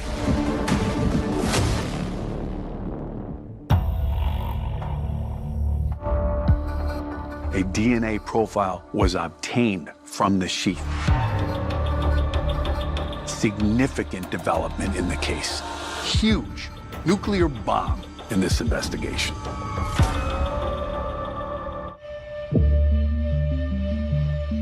Moscow police and the FBI were quietly investigating the DNA that was left behind on the knife sheath, and the public knew nothing about this. But there was a parallel investigation going on as well, based on something entirely different, and they definitely needed the public for that. We started looking for video the day of the crime. Officers on scene had identified certain residences in the area that had video cameras. Police. So all those theories that people have put forth about they didn't start canvassing the area for days after the crime. You just heard the law enforcement officer say they started looking for video canvassing immediately after the crime. That's usually how it happens. They don't wait 2 weeks. A mouth can say anything. An ear can believe anything. But if you didn't do the investigation, how do you know exactly what was done and what wasn't? We can question anything and everything. That's true. We have our perceptions. But I just want you to think about that a little bit. Just because you hear it, just because you see it, somebody speaking on it, if you've never really been there, how do you understand it? Police were able to put together that they were looking for a particular vehicle. A white car on the night of the murder is seen driving up and down the street, and then immediately after the murders, it's seen speeding away. In this case, by looking at things such as the distance between headlights, the wheelbase, and some other dimensions that they can put against the video, they're able to determine the make and model of the vehicle. It's a Hyundai Elantra from the years 2011 to 2016. and it's white. And the investigators put it out there. They found CCTV footage of a white car driving near state lines headed toward Washington State University campus. Washington State University is in Pullman, Washington, and the two college towns, they're similar in many respects, and they're practically twin cities.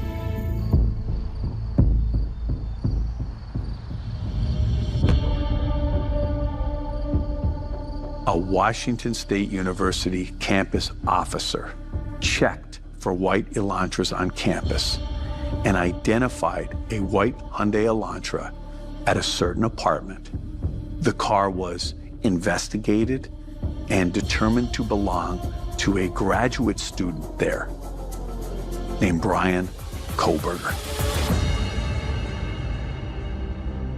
Bryan Kohberger was a PhD student in criminology at Washington State University. Investigators made multiple inquiries about Kohberger and gathered some additional background information.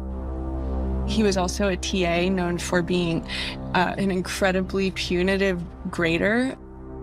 Everyone kind of hated him, especially the women in his classes. He had a tendency to, I think someone described it as like mansplaining. Police also learned that he'd been involved in a traffic stop. It was a month earlier, and it was captured on the body camera of a WSU campus police officer. Hello, I am Officer Loangus. Stops being audio and video recorded. Kohberger is pulled over by a female police officer in Pullman, Washington for essentially running a red light. And what you see... So I want to ask you, chat, if his coordination was off so much, if he had such diminished capacity, how was he driving himself to and from? And as one of the documents stated, his running and hiking decreased, and his driving increased. So there's three things right there that he was capable of doing. So the fact that they're bringing all this up about him rocking back and forth as a child and the inability to do certain things like everybody else and have the emotional attachment.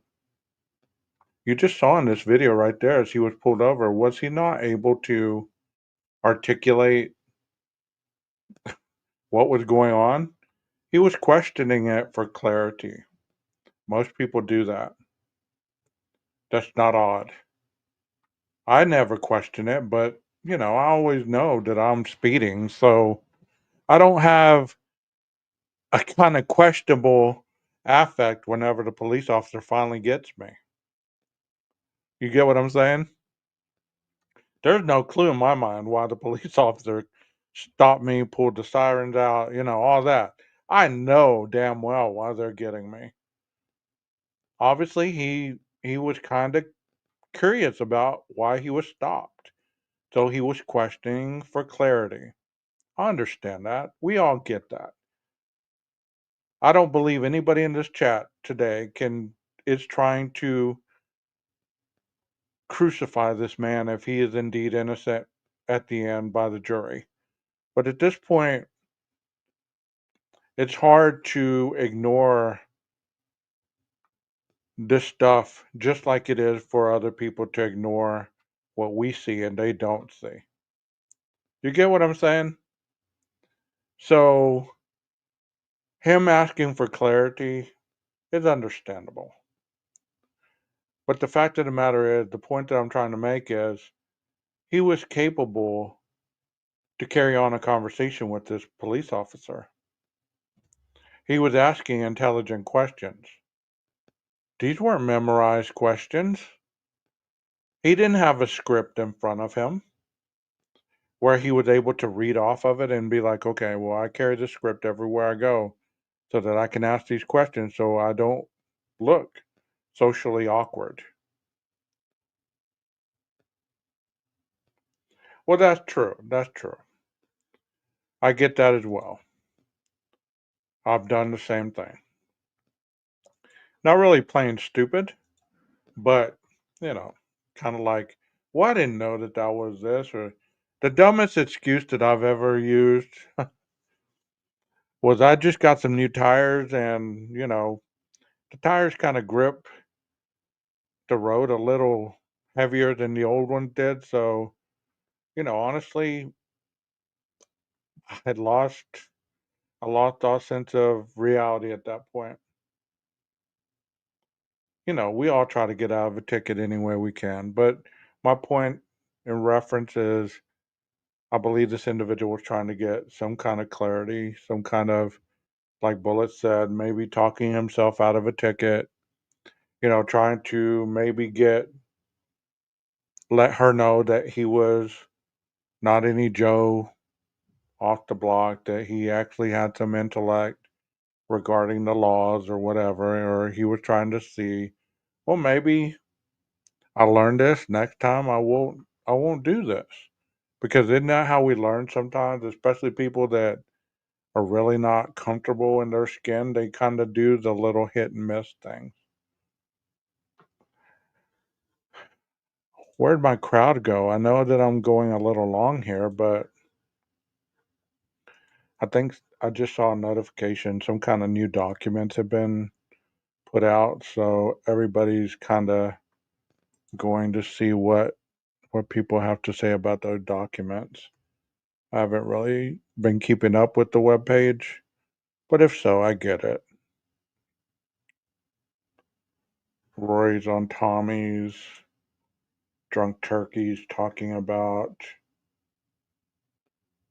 Koberger defense with Dr. Vanna, like she's an expert, you know.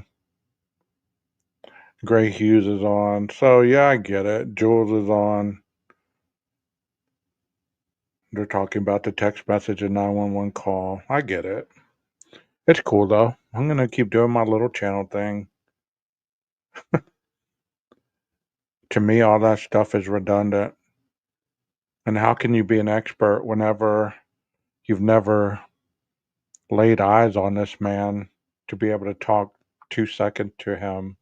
Just because you claim to be an expert doesn't mean you're an expert.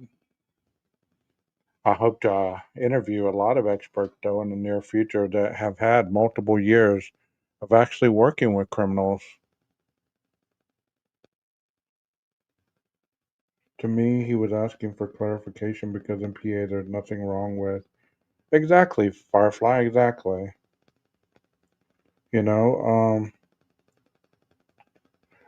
I'm glad you're here, JB. I really am. I'm glad that anybody that's here tonight that enjoyed the channel, that I know this is long and drawn out, but I like to be very thorough on how I explain things, like especially if we're going back in time, how it contradicts to what we know today. And that is more of an understanding for a lot of people than to just sit here and talk about how brilliant I am and how I know this and how I know that. And I'm not trying to throw shade on people, but you know what? There's some people on here that really shouldn't be talking on this because this is not their level of understanding, and I'll leave it at that. He is somebody who's not intimidated to interact with a police officer in a somewhat exhaustive way. You ran the red light. What actually happened was I was stuck in the middle of the intersection. Yeah, So I was forced behind you to the the whole left. time. Yeah. Yeah. He keeps repeating his position, which is that in the state he grew up in Pennsylvania, that's not a law. In Pennsylvania, when you're stuck in the intersection, you have to make the left. So what would the appropriate thing for me to have done? Not- just You're Back up not in supposed the to situation. block an intersection like that in Washington. So just by you blocking the intersection, that's technically a ticketable violation. He's not argumentative with her, but he maintains his position without ever coming around and saying, I shouldn't be getting this ticket. But in that situation, the best thing to do then would be back up. Not. I don't know if there's a best thing to do in that situation. He has a level of I mean, the fact that he's asking for clarity in a point that he even said, so the best thing to do is to do this. And then she said, well, because that's in a way to trap somebody into something Okay, let me give you an example. It's kind of like if I ask you, okay, so the best way to not get in trouble by you next time, let's say that, you've ever been in a relationship and they get mad at you because you didn't call or notify them. So you say, at the end of the argument, when you get to that point, you're like, so the best thing to do is to give you a call and notify you. In essence, in your mind, if you think that way, you're putting that as okay. So I don't have to deal with this again. The best thing to do is to notify and to make the phone call or the text. But you're pigeonholing this person to a one-way street. So let's say you do call and you do text, but they don't get it because their phone is dead. And they still get on to you whenever you come home. And you say, I text you, I called you. That's what you said to do. But in their mind, they're thinking, well, since I didn't ask, since I didn't answer,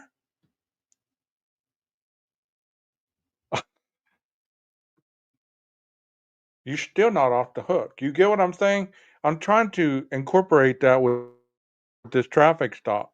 He's trying to clarify. So if I get pulled over again, this officer told me, it's kind of like people name drop. Well, so and so said this, or so and so said that. I don't like name dropping. That's unprofessional for one, but for another, it's just bad ethics.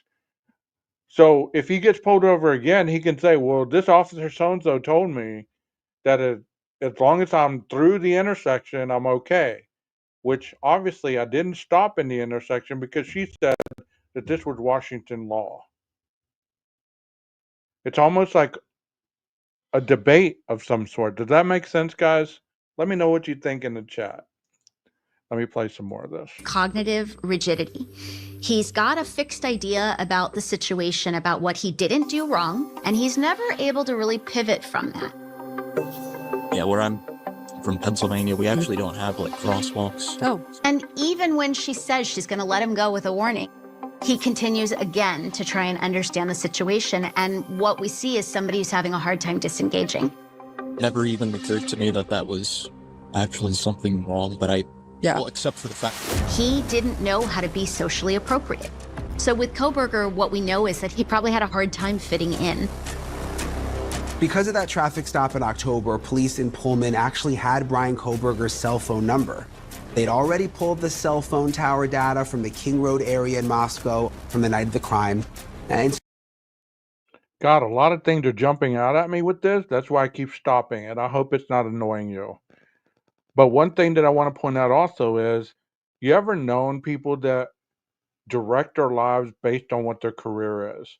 So obviously he was a TA. So in his mindset, when he's in control, he's going to go into that mindset. I'm going into the criminologist and to the criminology information that I've learned, blah, blah, blah, all this stuff. So you can see that he goes into that role. So let's say if you are a police officer or you're, hell, even a therapist. Many people have accused me of going into therapy mode and trying to read them when I'm silent, which is never true. I might be doing it unconsciously without knowing, but the police officer. Okay, he goes into this mode to feel comfortable, to be in control of the situation. So he's trying to be of equal with this person, to not feel less than, to not be overpowered. Does he have something to do with a woman telling him what to do? It could be or could not be. All that aspect in the end does not matter. If he did commit these murders, it's not going to amount to a hail of beans unless he had some kind of interaction with one of the victims where he felt that he was overpowered, made fun of, embarrassed by one of the victims, one of the female victims, and therefore he sought it out, sought the opportunity, couldn't go with the urge anymore, and he did what he did, if he is indeed the one. So even without getting a warrant, they were able to compare the last 4 digits of Kohberger's number with all of the cell phone numbers that pinged on that tower from the time frame of the murder. But they came up empty. And this was really a major setback. And the investigators found themselves all the way back at square one.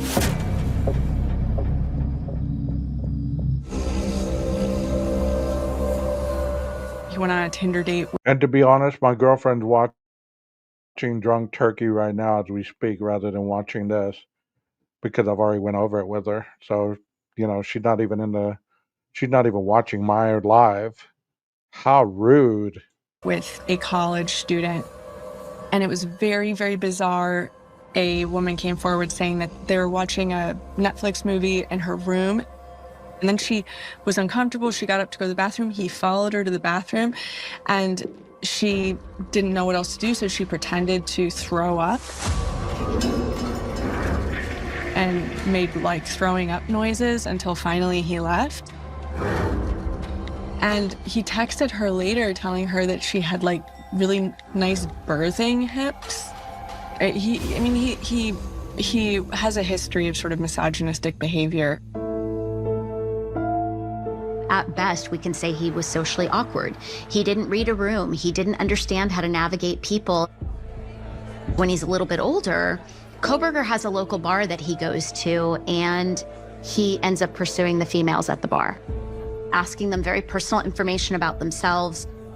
And when they reject him, he's derogatory towards them, calling them pejorative names like bitches. We're seeing this ongoing pattern with Kohberger of struggling socially, struggling with boundaries, struggling with appropriateness. He is someone that has anger towards women. One theory about Bryan Kohberger, for which there is no definitive proof, is that he fits the profile of somebody in the incel community. One particular martyr in the incel community is a man in California whose vitriol and anger and hatred towards women actually resulted in extreme violence. His name was Elliot Rodger. Hi, Elliot Rodger here. Elliot Rodger wanted to be popular among the ladies, and like he felt that there was no reason that they shouldn't like him because he was rich and had nice cars, but nobody would look at him or anything. And he just had a lot of anger in general. Well, this is my last video. He posted sort of a revenge video explaining his sort of ideology, and also wrote a manifesto, as mass killers sometimes do. Tomorrow is the day of retribution. The day in which I will have my revenge against humanity. Well, I can't get her to come on the panel either. She just like, no, I'm not all about that. So she does watch. I mean, she's watching. She's doing the double dipping thing. She's watching one on one and one on the other. You know what I mean? So I'm not mad at her. I'm not that kind of person. She can watch on replay, or she can, she can hear me saying it, whatever. So,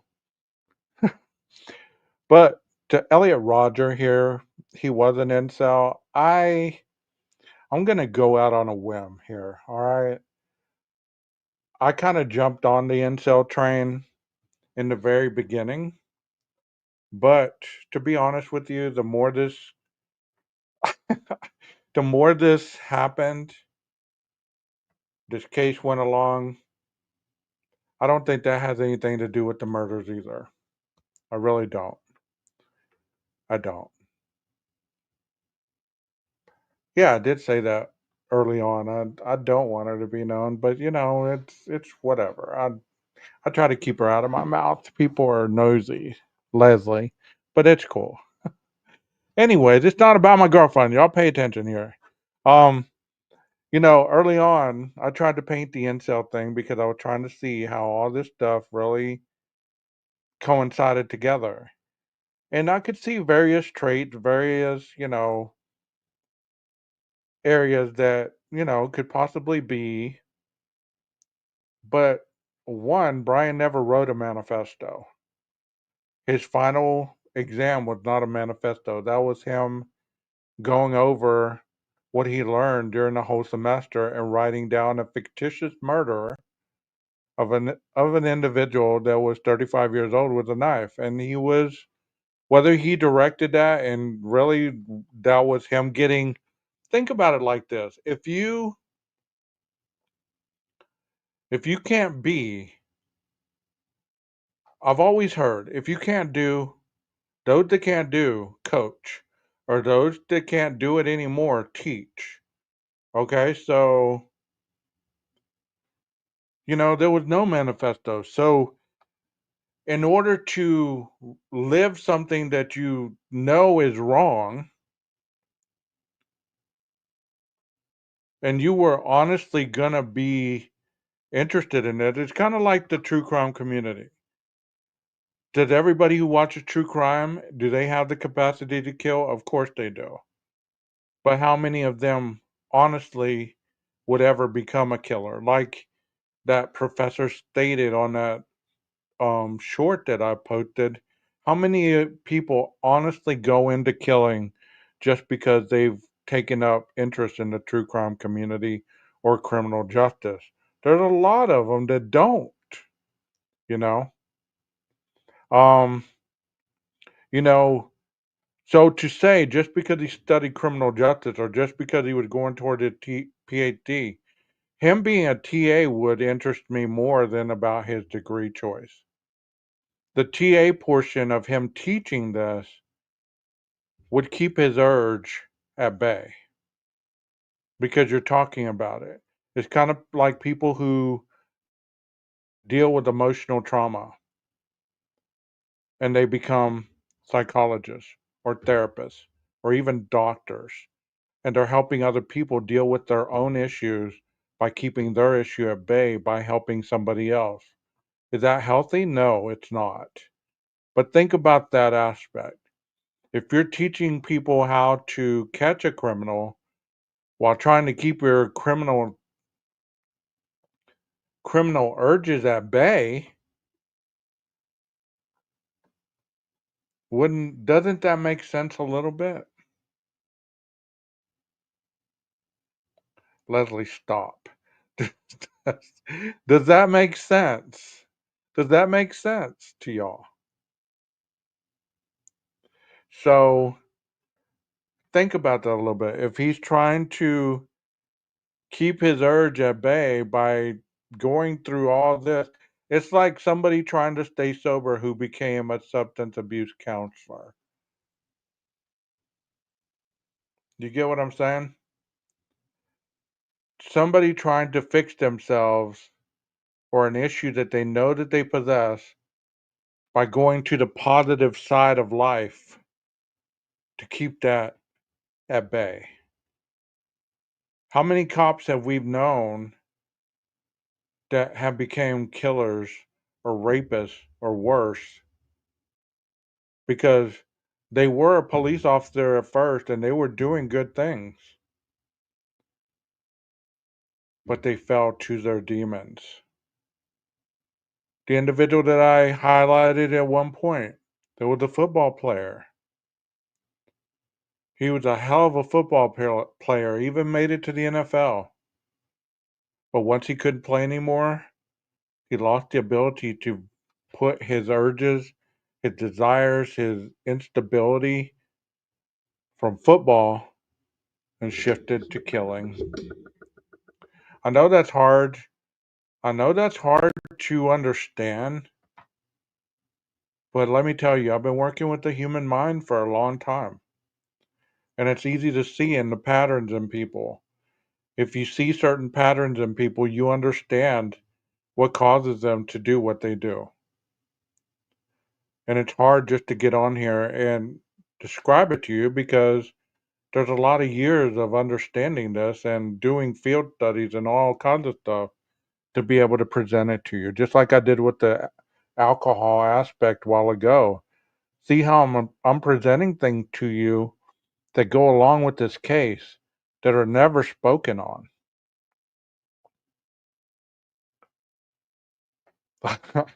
Thanks, Leslie. I know you're just picking at me. I'm just picking at you too. And she probably is a lurker. She probably is a lurker. But does this make sense what I'm telling you guys as far as what I'm talking about tonight? I've talked about this in a lot of my videos all throughout these 2.5 years. I just want to talk about it tonight because it's making a lot more sense on how these aspects go along with each other. He didn't write a manifesto. That essay was not his manifesto. People want to say it was, but it wasn't. This guy wrote a manifesto. If you've read it, you understand how he went from being a kid to being this guy right here shooting up people, videotaping them, have the increased anger he has about them or had about them. You get it. Brian was a lot more subtle. I think his was, if he is the perpetrator, I believe that he fought this battle and something was taken from him or potentially taken from him and he snapped. If that's how it went down. No premeditation.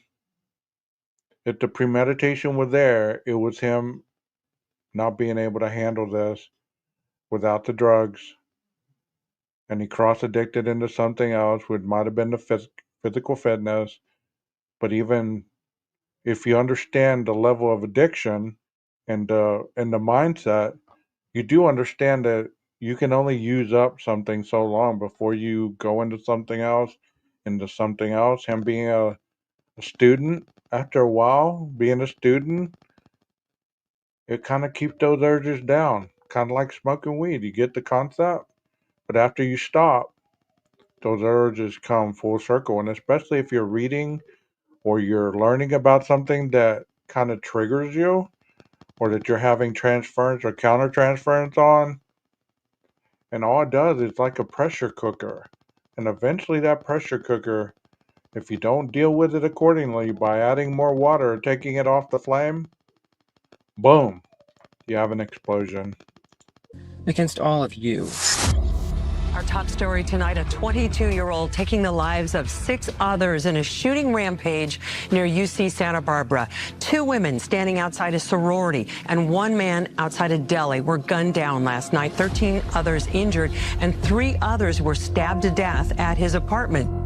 Elliot Rodger killed 6 people in a stabbing and shooting. Well, I kind of explained the premeditation in a different aspect, even though premeditated and, fighting the urges could be the same or they could not be. I mean, I like the thought that you don't feel it was, or did you feel it was premeditated? I like that. Spree in 2014, and he's become a hero of the incel movement. So I thought that there is a connection with Papa Rodger and Elliot Rodger. He picked that name for a specific reason, and it was because I believed what Elliot Rodger was saying resonated with him. Papa Rodger, he wanted to be like the daddy of Elliot Rodger, or like, bigger than what Elliot Rodger had done.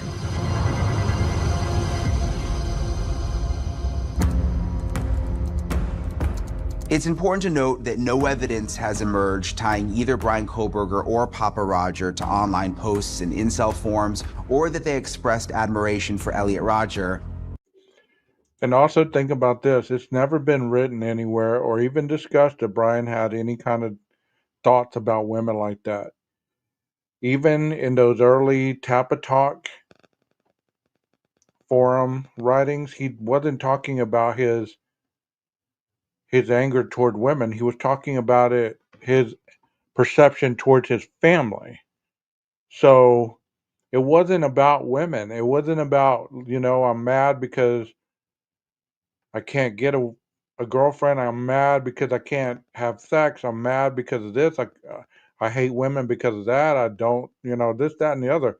It wasn't because of any of that. You never saw, if there is any writings, and I don't think there is. I mean, I could be wrong.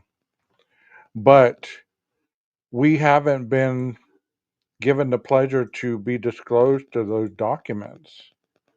One where, you know, the document that we have seen on the Tapatalk, they are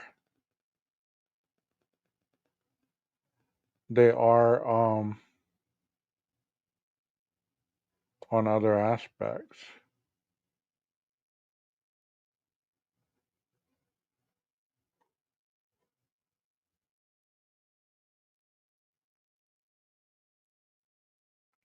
What are you saying, Leslie? I don't get this. I don't see what you mean by the email, but okay. Outside fire pit. Okay. Okay, I did get a email from the individual that I'm hoping to interview, so hopefully it still happens. We can get, our schedules are just so conflicting. I know he's going to come up here. I know he is.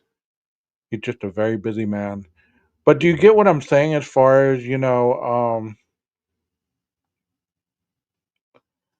I don't see any writings in his past that insinuate the incel theory. I get where people ran with this, but as far as, you know, there being any documentation, such as the manifesto, such as any of those avenues, there hasn't been any proof of that. And if there is that comes out of trial, then we're going to be seeing a different aspect of this whole criminal aspect of what went down. But I don't believe it was that intent where this plus this plus this equals this. I believe if anything, I go kind of along with what Nina was talking about, the ego depletion, because that makes a lot more sense to me than any of this other stuff. You know, your ego as an addict is everything you got. Your perfectionism, your view, how people view you, how you're perceived, how you're taken seriously, the control and the power and all this stuff. Well, he gained that coming out of his addiction. And he was, you know, out of rehab. If you've ever seen people that go into rehab or go into treatment, they go in destroyed. And some of them come out almost with a grandiose grandeur where they're untouchable and they're trying to tell you almost to the point where they know more than you because all of a sudden they've gotten sober and you're just a therapist because they read everything and they talk about everything, then all of a sudden they know more than you. Even though they failed to see at one point they were crashing and burning, coming in, burning at all angles, if that makes sense at all. So let's go ahead and continue with the video. I hope this is making sense to you guys because this is a long video because I've never done anything like this. I've done it in other videos where I've dissected bits and pieces, but this is really a dissection of every little piece. But the parallels, they really are hard to ignore. The fact that Elliot Rodger targeted the Alpha Phi sorority house at UC Santa Barbara, the same sorority that Kaylee Goncalves belonged to, is that a coincidence? When the police said that they were looking for a white Elantra, that just set off pandemonium on the page. Papa Rodger was insistent this white Elantra was a red herring, that it had nothing to do with the crime, was bogus, that we should be focusing on other things. In the first weeks of December, despite having no proof at all, the members of the forum began to speculate that Papa Rodger was actually the killer. People would ask for his removal. Like, you're gonna get rid of this guy or what? Because he's kind of scaring me, he's freaking me out. But I saw no reason to remove him.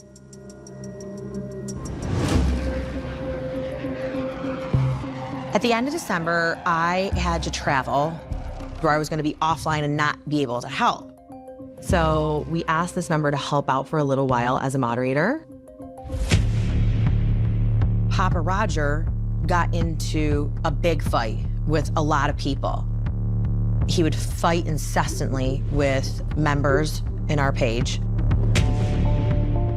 The wanting to see the maximum destruction, wanting to see the effects of your decision making, and stirring the pot with the online community is something we do see sometimes in narcissistic individuals. He had gotten several warnings. And this moderator that we had asked to help fill in removed him from the page. I was not happy with that decision. When you remove somebody like that, a good chunk of their information goes with them. There's a lot of information that's now deleted completely.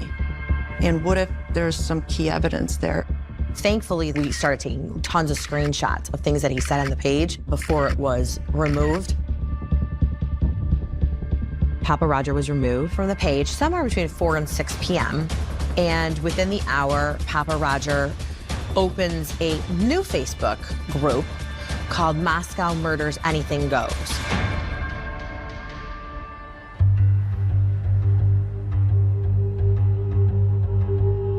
Once police started looking into Bryan Kohberger, the more they learned about him, the more intriguing he became as a potential suspect.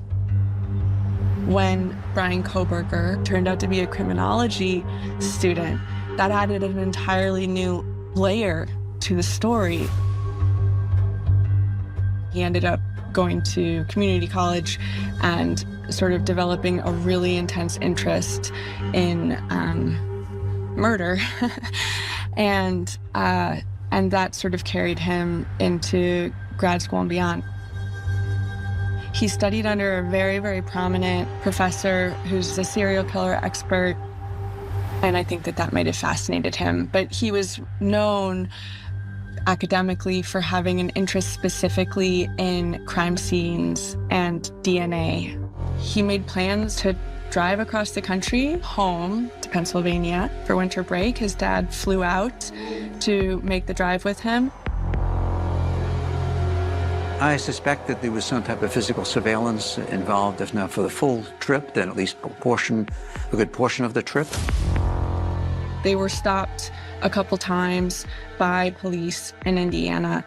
He was right up on the back end of that van, pulled you over for tailgating. Is this your car? Okay, cool. Where are you headed? I just think it's inside.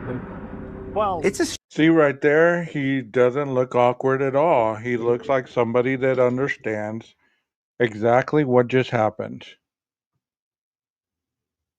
Where are you going? Going to get Thai food. Very cut and dry, okay? And I'm not trying to advocate one way or the other. I'm just trying to show you both sides of everything that I've been thinking about as far as this case. Very cut and dry. Very mechanical. Where are you going? Get Thai food. Is that a suspicious answer to a question? No. But his dad goes into more in-depth detail, total counter what he just said. The younger generation, you ask them a question, they're going to be as vague as possible. The older man in the car, he goes into wanting to have a discussion. Totally different responses. So you take that as what you want with it. There's a reason why potentially the younger generation, and I know he was a 28-year-old man, he wasn't necessarily young, but he was still in his 20s. You know, total different variations. Bryan trying to get out of there. Obviously, he's nervous a little bit. Who wouldn't be? Most people are nervous getting pulled over by the police. Let me just answer the questions. Let me just get this cop out of my face. The second time I've been pulled over, he's no idiot. You can't tell me that he didn't believe that he could have been potentially a suspect. Of course, Bullets. I wonder if he was checking out Facebook before he moved out to Pullman. Was he checking out people from UNI and Washington State? Very good point. I mean, all you have to do is type in now for Facebook is Washington State, and all these female profiles come up. You know? I'm just thinking, at this point, he's wondering, okay, I've gotten pulled over twice.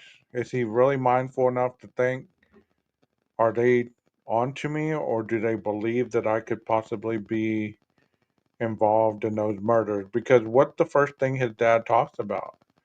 Somebody getting shot at WSU. Is that normal conversation? Where are you headed? Where are you coming from? Oh, we're coming from WSU. Somebody got shot this morning, blah blah blah. His dad's a little socially awkward too, and his responses, if you ask me, Brian is one way while his dad is totally the opposite. His dad seems like a chatty Cathy, one of those that's gonna just tell you everything. While Brian, on the other hand, is gonna try to get on that level with you to try to be the superior control chess player, so to speak. Yeah, it is a very odd thing to bring up, Southwest Firefly. I mean, if the cop asks you, where are you coming from? Well, we just came from whatever town that was that we just drove through. We just came through Harlotsville or whatever. We're just driving on our way home to Pennsylvania. I'm on break. Okay. Do you know why I pulled you over? Not a damn clue, bro. Okay, I pulled you over because you're tailgating, blah, blah, blah. Okay. That's it. Very cut and dry, right? Most people would want to just keep it that generic, right? But both of these individuals put it out there in a total different light. So I'm trying to paint the picture as to what professionals see and hear when they're going into a situation like this. Most people that watch this video, they're focusing on Brian's hands. Can you see blood? Can you see cuts? Can you see this, that, and the other? They're not listening to what they're saying. The police officer is trained to ask certain questions to get elicit a response, to see the kind of nonverbal cues that the individual gives you. The tone, the rapid speech. Is there any hesitation? Is there any kind of distinctive utterances or backtracking?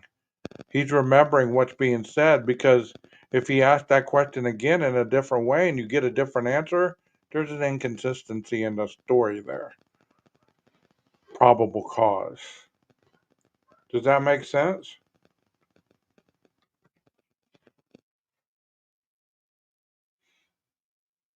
No, I wouldn't either. I usually don't, Firefly. I really don't. I'm like, I want to be left alone. Let me get on with this. Strange exchange. Brian seemed to avoid saying where they were really headed.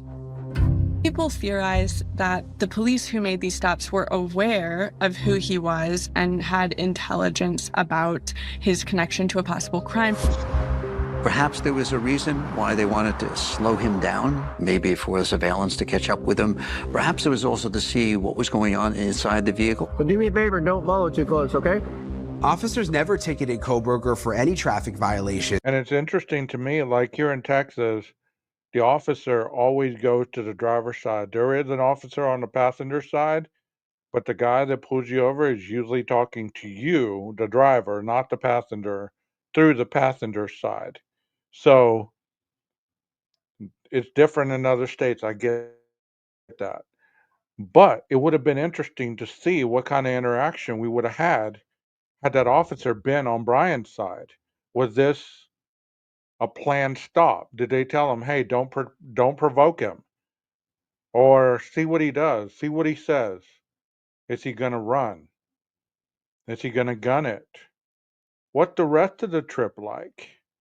What was that conversation about on the rest of the way? Is this going to even be brought into trial? Maybe or maybe not, because it really doesn't have any kind of bearing on the murders whatsoever, whatever you get, unless he confessed to his father.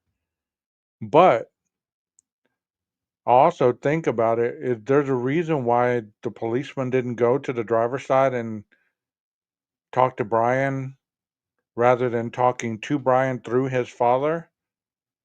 I mean, I can see it's a busy road, but they're far enough off the road that he could have talked to him.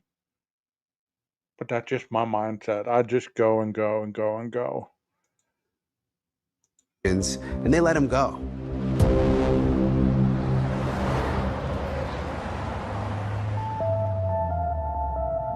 Upon arrival in Pennsylvania, authorities were keeping an eye on Kohlberger as a person of interest. DNA extracted from the knife sheath found at the crime scene didn't yet point to one particular individual, but it helped investigators establish a family profile. If they only do have that touch DNA and that one piece of genetic evidence, they are going to need other evidence to help back that up and tie a suspect directly to that crime scene. They have to collect DNA directly from that individual and compare it against the court-admissible genetic profile. I'm curious to see if Cece is going to be one of the freaking experts called by the prosecution. That'd be pretty cool, since she has a lot of experience with the DNA sector, and she even coined a lot of things about the DNA process. So it'd be interesting if she was a witness. She may or may not be, but I remember listening to some of her YouTube videos early on in this, and she described it really, really interesting to see how she lays it all out. At the time, Bryan Kohberger was staying at his parents' house in a gated community called Indian Mountain Lake. The first thing they look to do is retrieve discarded household trash. But once Kohberger was in Pennsylvania, he was, according to the police, super hyper vigilant about not leaving prints anywhere. He wore gloves everywhere he went.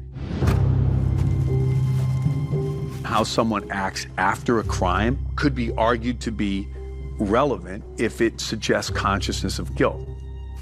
Why would somebody be wearing gloves when they're putting out the garbage or cleaning their car? Is it because they're trying to eliminate certain fingerprint evidence or anything that could be tied back to them? Unfortunately for him, his parents were not being as hyper vigilant. So police were able to get the family's trash. They pulled that. So just checking my knowledge here, those of you in the chat, at this point they had his name, correct? December 27th? Because they had his name, he became a person of interest on December 21st. Is that correct? And he was arrested. I mean, they executed the search warrant on his apartment on December 30th. So they arrested him on the 1st. Is that not correct, or am I wrong? 1st or 2nd of January? I thought it was the 1st of January.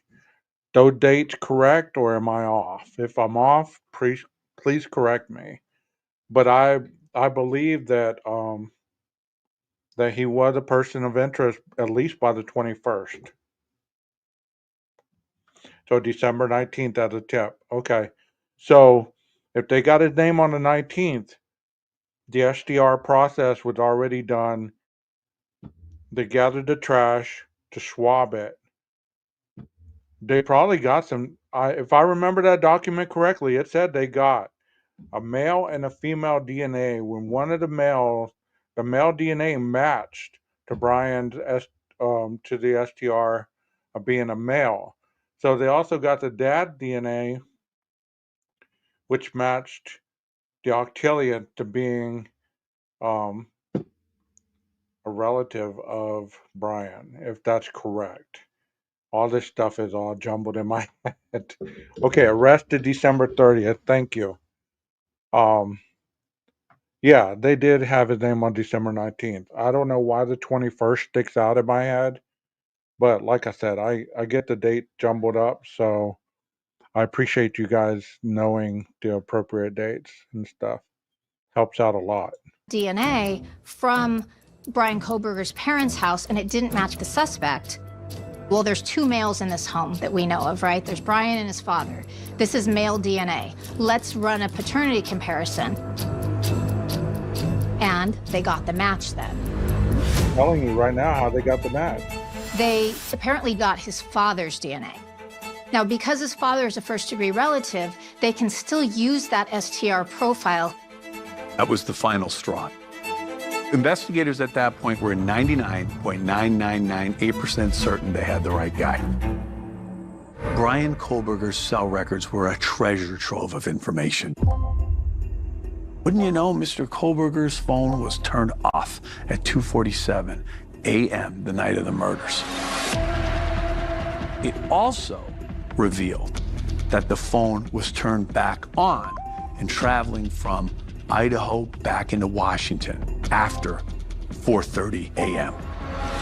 Now, why would someone turn off their phone at 2:30 in the morning only to turn it back on at 4:30?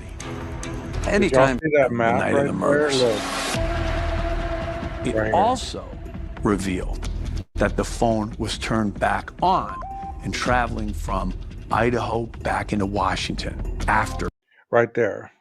So if this is the road that he actually took, if somehow the phone data is going to show that the car was going this direction, west, instead of east, how can you argue with this fact? I mean, talk to me, chat. How could you argue with that fact? If that ping was showing that he was heading toward Uniontown, Washington, instead of going to Genesee, toward Genesee, east, and he was actually going west once his phone was back on, if they can decipher that, wouldn't that be more applicable to show that the phone was actually, or the phone, we don't know about the vehicle, but we know the phone was headed that direction. The phone was heading back toward Uniontown, Washington, and then you just do the pings all the way to his house. I mean, a lot of this stuff that is being discussed in trial and probably even being discussed on other panels right now, it's, I guess the crime sometimes is so simple that you can't see the forest for the trees. This is just how my mind works, and I don't know if any of you in chat are in line with what I think or how I'm describing this. If you are, please hit a yes or a no. And it doesn't matter if you're not. I still respect your opinion. But to me, it makes more sense to say that if that ping right there, somehow they're able to show that that ping was heading west toward Uniontown, and they found a video in Uniontown of a white vehicle heading north, and you continue to see the ping going up this road. Call me a little old-fashioned, but to me, that if I was a juror, that would kind of tell me, hey, it makes more sense that this could possibly be this individual's vehicle. Let me see what she says right here, because she had some good insight. Southwest Firefly. Firefly, would you like to be a mod for my channel? I mean, I have an opening for another mod. I don't know how often you're here, but you're more than welcome to have a wrench if you'd like one. Just let me know, yes or no. So don't forget that 1 minute after his phone came back on at 4:49, he logged into a recovery email via VPN. That is so sus to me. No innocent reason to do that at that hour. That's true. I was unaware that that happened. I think he probably changed direction multiple times. That's true. Um, you know, I believe that too. That 7 minute thing, even if he was heading east when he turned his phone off, there's no reason to say that he didn't double back. You get what I'm saying? Because, like I'm telling you right now, if the phone came on, like they're saying right here, and I'm not getting into the cast stuff or any of that stuff because that's above my pay grade. So I'm just saying that logically in my mind, if that phone was pinged right here, I know they're probably just using this as an example because this is a recreation. But if any pings were noted on this road, or even in Uniontown, you know, and they're able to see the variation of the travel and cameras matching up the vehicle traveling up that direction. If you were a juror, wouldn't you be more apt to believe that this could possibly be the vehicle in question? Can y'all answer that question for me? Let me go ahead and go into YouTube and give you the wrench before I forget. Thank you for that. Because I still got to give one more wrench back, but I need another mod.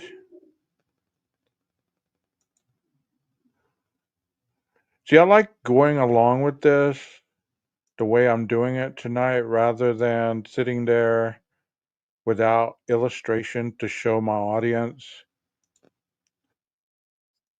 what I'm talking about. Because that's how my mind works. If you can't show me, then I can't really understand it. Oh, damn, I almost put Leslie in a timeout. Sorry, Leslie. That was by accident. I'm not used to using this over here on YouTube. You know, so, okay, there you go, Firefly, you got a wrench. And at any time that you feel that you don't want to be a moderator, just let me know. It's no hard feelings. I enjoy people being in here with a wrench or without a wrench.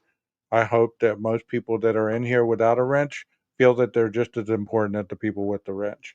We're all one big happy chat. You know what I'm saying? So I hope that makes a little sense. Let me continue on with this. 4:30 a.m. Now, why would someone turn off their phone at 2:30 in the morning, only to turn it back on at 4:30? Anytime somebody turns off their phone, it suggests that they're trying not to be picked up by communications networks during that particular time. Prior to the murders, a continued examination of Bryan Kohberger's cell phone revealed that on 12 separate occasions, Mr. Kohberger's phone is found in the area of King Road, essentially in the middle of the night. Was he stalking our young victims? Was he preparing to commit the crime? See, I look at that in those 12 occasions, and then I look at November 13th and I say that occasion was different, because when he left his house that 13th time at 2:47 a.m., he shut his phone off. Why? That is a hell of a point, and I've thought that too. How come he didn't? Yeah, 23 separate occasions. I thought that too very early on, and that always bugged me. And I'm not just saying this because here we are so many years later. You can always go back to my videos once I post them and see exactly what I said early on, because I don't contradict my words and I don't waste them very often. But that always kind of was a little suspicious to me as well, is those 12 times you're picked up around that area in the early morning hours or in the late evening hours. You didn't bother to turn your cell phone off then. But on this night, you turn it off and then you turn it back on hours later after the crime. Nobody's that unlucky. Nobody, yes, it was like 98% when he turned his phone off. It was almost fully charged. No one is that unlucky. So think about this as well. It's not only during the times leading up to the murder, after the murder. And I don't know, many people never talk about this when they talk about the pings. I don't know why they don't, but they never mention it. In the PCA, it says after the morning of the 13th, that phone never pinged in the Moscow area again.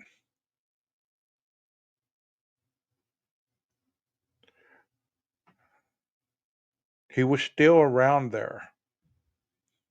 He was still, exactly, Mountain Mama. Welcome. So if that phone never pinged again in Moscow after 23 times doing it, we're saying 12 here, but 20 times, let's say 12 just to be safe, because that's what we've always heard. I like the 23 times. Yes, that's updated information, but think about this a minute. If your phone pings in this area all these times in various hours of the night, various hours of the morning, and then after these kids are murdered, or these adults, young adults are murdered, it never pings again. Not one time, not two times after, never again. And you're there at least another month before you leave with your dad to come back to Pennsylvania. I'm glad you're back, Rondi. Hope everything turned out good with your neighbor. Can y'all tell me a little bit about your thought process in that aspect? If it never pings again, and this isn't something that I made up, go read the PCA, it's in there. Under we're talking about the 8458 number, it talks about that phone never pinging in the Moscow area again. So I ask you, I challenge you to give me a definitive, fact-driven response to what would make that occurrence happen. Did he not use that phone anymore after the murders? Did he not go to Moscow anymore?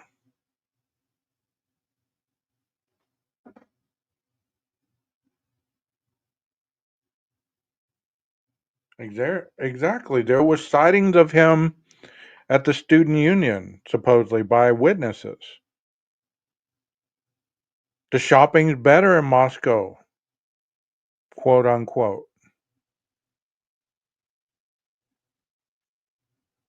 If he didn't go to Moscow, did he go to Clarkston? Did he go to Lewiston? Did he go to Uniontown? Did he go to any of those other areas? Were there pings of him heading to Hawaii Park? All this stuff needs to be taken into consideration because it's never talked about. It's never even questioned. It's never even becomes an issue in these chats. It's never, ever a discussion. No, we just hear about all the old stuff that we knew at the very beginning. Now that we know about these phone pings and all this stuff in the PCA, it's never discussed. Is it never discussed because people didn't read the PCA? Or they only want to cherry pick what they get out of the PCA and all these other documents? Or what's even being stated? Well, he didn't stalk anybody. Okay, he didn't stalk anybody. Let's move on. If he's not stalking, okay, what was he doing after the murders that kept him from going to that area? Plus, he put tons of miles on his car if you look at his Carfax. Of course, that's another great point. If he was not doing these things before the murder, okay, I get it. I get y'all stance. I get you can put anything to not make this guy accountable. I get that. It's not necessarily about what led up as to what happened after. Just like that prosecutor said, your behavior after the crime tells more about you than what led up to the crime. Does that make sense? And I've said this on countless lives, and people are probably going to get tired of hearing it. But I hope that you understand this point that I'm making. In that surveillance video, body cam of him getting pulled over on that crosswalk video, he didn't have any gloves on. They didn't mention any gloves when they're talking about the August traffic stop for no seatbelt. They didn't, nobody mentioned him being weird and wearing gloves in class.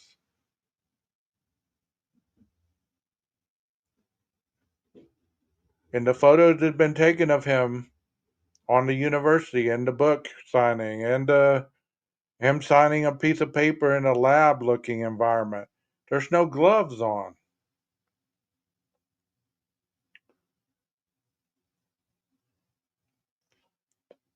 But he gets back home.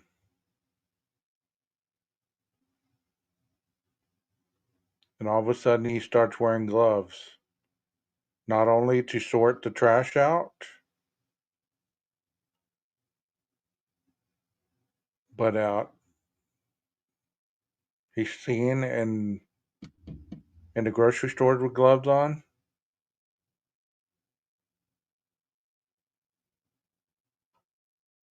I mean, I'm all about giving people the benefit of the doubt. I'm all about the presumption of innocence. But at a particular point, you gotta look at what's being shown. The man was wearing gloves once he got home, and was not a pattern according to some of this other evidence that we have, such as body cams and photos and descriptions and student recollections. None of this was ever mentioned. So after the crime, this man is sorting his trash. He's wearing gloves. He's supposedly seen cleaning out his car, getting it resurfaced. He got new tires after the murders. Is that coincidental? Of course, it could have been. He was just about to embark on a very long road trip. But do you see how all this circumstantial evidence could be painted in a picture to make this man guilty? Don't ever underestimate circumstantial evidence as leading to a conviction because it's happened.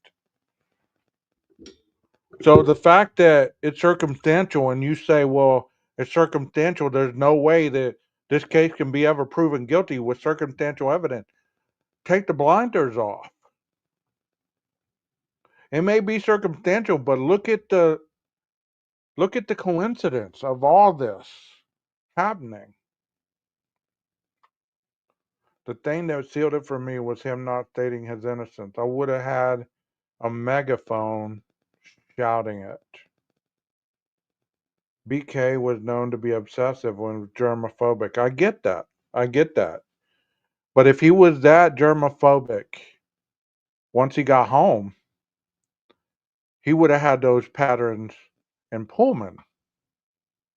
Do you get my point, Dame? I get your point. I get your point. But do you get my point as well? I'm not trying to convince you or not trying to start a debate. I'm just saying. That was, and I don't know if that's how you meant it because I can't read the chat very good most of the time. Not only my eyes suck, but, I'm trying to, understand what you mean. If you could clarify that a little more, see how I'm asking for clarification, not because I'm an idiot, but because I really like to see exactly what point of view people are actually asking or making their statements without starting a fight. The FBI assembled a team on the ground in Pennsylvania. All the parties agreed it was time to act. A SWAT team rushed from the forested area around the house and surrounded it, broke the front window. The sounds of shattering glass and breaking wood. He was found to be awake in the residence. A SWAT team from the Pennsylvania State Police, in coordination with federal authorities, served that arrest warrant. For a lot of people, there was sort of a sweet sense of justice. He's charged with murdering them in the dead of night while these kids felt safe in their bedrooms. And in the dead of night, the SWAT team came for Kohberger.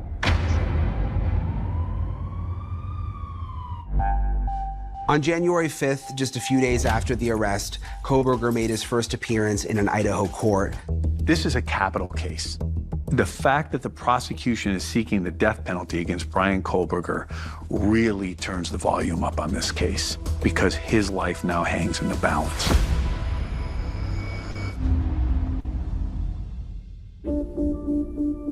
Alina and Christine also went back over Papa Roger's new Facebook group, Moscow Murders Anything Goes. And they discovered something very odd.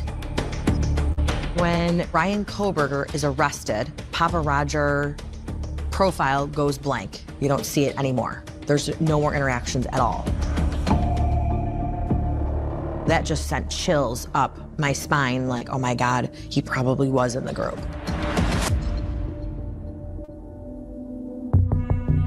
That whole profile gets erased from the internet. And that admin gets erased as well. And poof, gone. I believe that the police and the FBI probably worked to get all of this information offline so they can use it in their case. There's no mention of Papa Roger in the probable cause affidavit or really any evidence that the FBI took down the account. In fact, there may be no connection to Kohberger at all, but Alina and Christine could not help but notice something very striking about the Papa Roger profile picture. His actual profile picture is of a Russian military guy from Moscow. In my eyes, he does resemble the suspect. I see it 100%. If you were to look at Kohberger sideways, like his profile, I feel like that looks just like him. I think for Kohberger, if in fact he was that profile Papa Roger, if this was a thrill-seeking situation for him, a thrill-seeking event, you know, dropping these little clues, dropping these hints, helps him not only relive the high, but it helps him stay in control and create sort of a secondary high for himself, which is the hunt for him. You can see that excavator at work, making quick work. And anybody who's proficient with, you know, either watching or even, you know, doing some, I don't know if you want to call it investigating, but, you know, looking for subtle clues or whatever, you understand that if you look into the true crime arena enough, most killers always revisit the crime in some aspect, whether they're trying to be involved with the search of a missing person, if they indeed abducted them and killed them, whether it would be digitally, as this case insinuates. I don't really know enough about the Papa Roger thing. That didn't interest me when that was coming out, so I didn't bother to really pay attention to it. I do know that this individual, whoever it was, had some information that only the killer would know. I mean, unless it was law enforcement trying to weed somebody out. But based on what I've read as far as screenshots and stuff like that, they were very direct and very, I mean, there's only certain things that they said that the killer would know. And that's what made it so interesting, you know. I don't know if he was connected but I know a lot of people have insinuated that the Papa Roger connection does exist, and I mean that's not too far fetched in some arenas of thinking, but you know, I'm sure we'll hear about the digital footprints that they have on this individual when trial does come. You know what I mean? So, but a killer or somebody who has done something that they get a satisfaction from always tends to want to be associated with not only trying to keep one step ahead of the police by what they know, what they put out, but also what the public knows, what the public, because wouldn't it make sense to try to stay in the public view of what the public knows and how close they are to really being onto you or how far away they're on to being onto you? It's kind of like individuals that create fake alts on these platforms. They come in these chats and they drop certain things to see if people can guess who more likely this person could be or is. And sometimes you're dead on and sometimes you're off. Of the front side of the house, which is essentially gone now. All the evidence that could possibly be garnered from the site has been garnered. All the belongings have been moved out. Do you think it's at all possible that the prosecution is so confident about their case, they're not worried at all about the house standing? I've been told that exact thing. I've been told 100%. The amount of stuff we have, Steve, relax.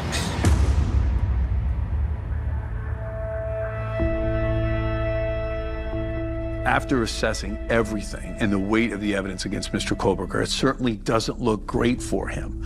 But he has that right to a fair trial, and he's assumed innocent until he is proven guilty in that Idaho court of law.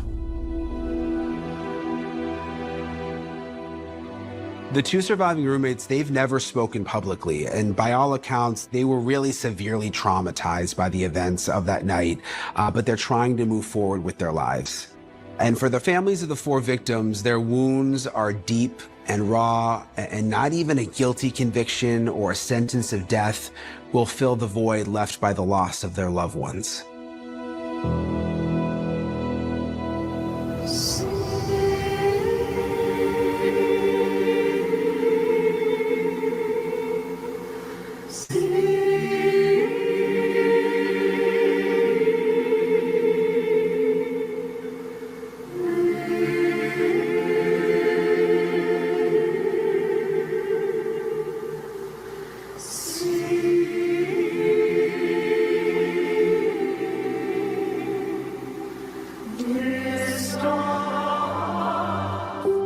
The main reason I'm up here today is so that everybody can understand what we lost.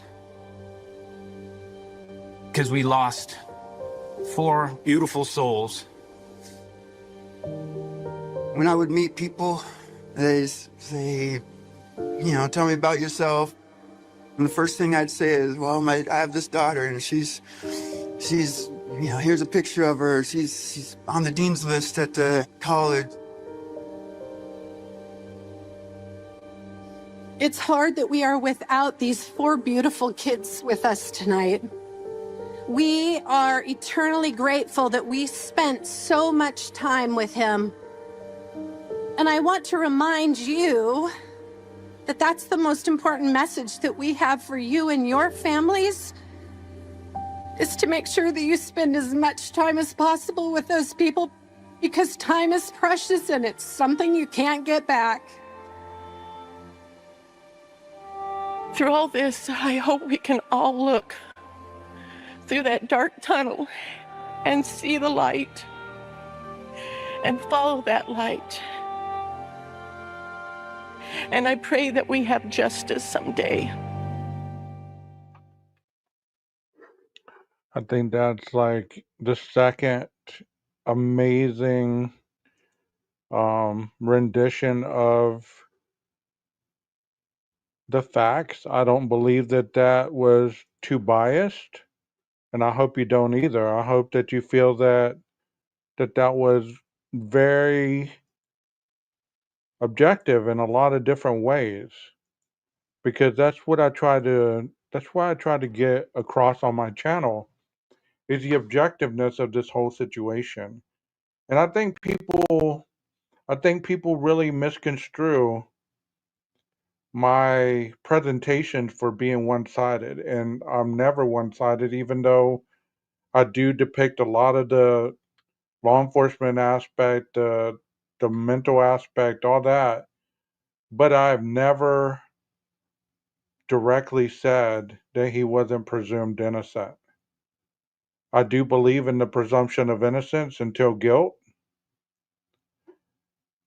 but in order to have my platform, I chose to do it on an educational basis where I can show different aspects of the factual information that we do have to back it with paperwork and police investigations and things like that, rather than to just sit up here and just talk for hours and hours and hours based on what my opinion is.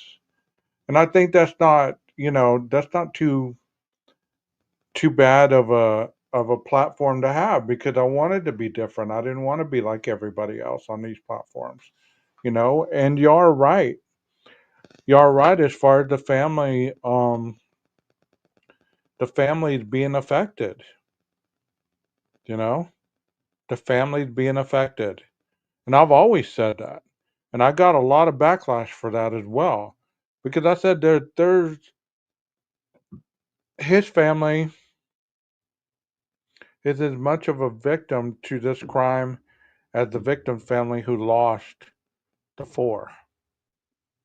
You get what I'm saying? It's like neither family that's having to watch their loved one go through this got unscathed, because they all crossed paths on that night. If this is the man that created these murders, then they will be intertwined forever until none of them walk the earth. And that is the sad part about all this situation, is there's never a victimless crime. Individuals can try to place blame on certain people and deflect the blame off other people. That doesn't make it law. They can have their outrage, they can have their theories, they can have their understanding of what's going on in the court process, but your opinion don't make it law. There's a reason why we have laws in this country, and why we do have a Constitution and the Bill of Rights. There's reasons for that, and for all the people that are fearful that this could infringe on our own rights, if this trial is somehow goes wrong and a wrong man is put to death, you have to ask yourself, when it comes to law, and when it comes to the law in the state of Idaho, laws that have been fought all the way up to the Supreme Court in that state and have been withheld, and some have been tossed. There's a reason why the laws have been withheld, because a lot of people have fought for the rights of not only the victims, but for the potential perpetrators. So you have to ask yourself, without being one-sided, can you put your biasness away and just look at the law and try to understand the laws? If you can't, and you'd rather place blame on the judge and rather place blame on the prosecutor and give them cute little monikers and all this and that and the other, and not place blame on the defense, or feel that you're on this side because you've been wronged in society, or because you feel more applicable to the defendant than you would the victim that got murdered, that's bias. So if you're unable to put your biases aside, how are you any better than what you accuse guilters of being? You accuse, and I've been accused of being a guilter. How can you say that guilters only are willing to see one side when I never see any time that I present something in a chat or something of those other chats, I get attacked for it. I get all this 2.5 year information thrown at me. That doesn't mean that your factual information in your eyes is any less valuable than the factual information I view on my side. But I never call you a pro burger. I never make fun of you unless it's warranted, unless you come at me. But there's a lot of people that are quick to make fun and make jokes and accusations and all this other stuff that are unfounded because that's their whole being of being on this platform, is to ridicule and to have prejudice and bias and to go against the norm, go against the laws and the rules and guidelines of society. So if you look at a criminal definition, that is the most basic definition of what a criminal-minded sociopath is. So there's a reason why there is an opposition to this case, because a lot of people are criminal-minded and they're unwilling to follow the laws and rules and conformity of our society. And I myself am not the moral compass of YouTube, but I can tell you this: your bias shows in every comment that you have without being open-minded to the other side of the facts. Not all these facts are setups. They're not buy-offs. They're not trying to take an innocent man's freedom, but preserve the freedom of the citizens of Idaho.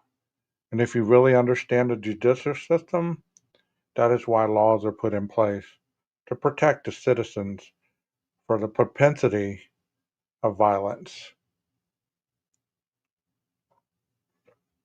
And I hope that you enjoyed tonight's presentation, because I've enjoyed doing it. I'm starving right now. I got to get to the store. I'm out of bread, milk, cookies, you name it. I'm out of it. But I hope y'all enjoyed it. Let me know in the comments. And once again, you new subscribers, thank you for being here. I hope that you continue to show up in the chats, because that's another thing. People complain that the chat is small. Well, how's the chat going to grow if you don't come in here to chat? You've heard my rendition of what I feel and what my opinions are. Not one aspect is hateful. Like I say, don't be hateful to me. Don't be hateful to my mod. Don't be hateful to the panel guests. Don't be hateful to the subs. If you can't do that, then maybe this isn't the channel for you. But if you can, come on in. We'd love to have your comments in the chat.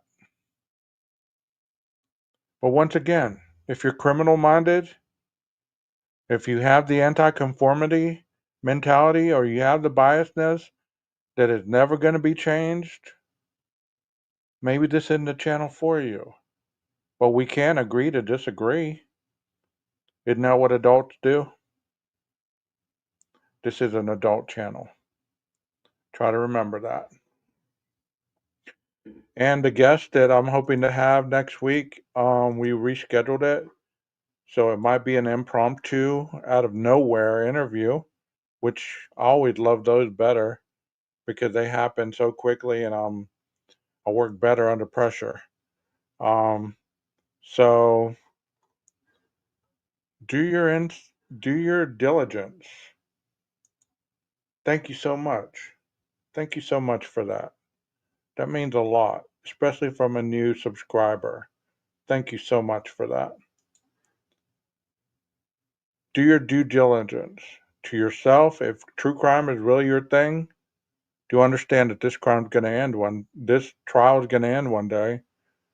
And either you're going to continue doing true crime and investigating in other cases, or you're just going to leave it all behind once this case is over. So I hope y'all like that. I'm going to play one more little thing before I cue the maestro. And let me know if you'd like the little movie clip that I'm showing before and after, okay? Hope to see y'all soon. Y'all have a wonderful weekend. I'm gonna make this pencil disappear. It's gone. If you're good at something, never do it for free.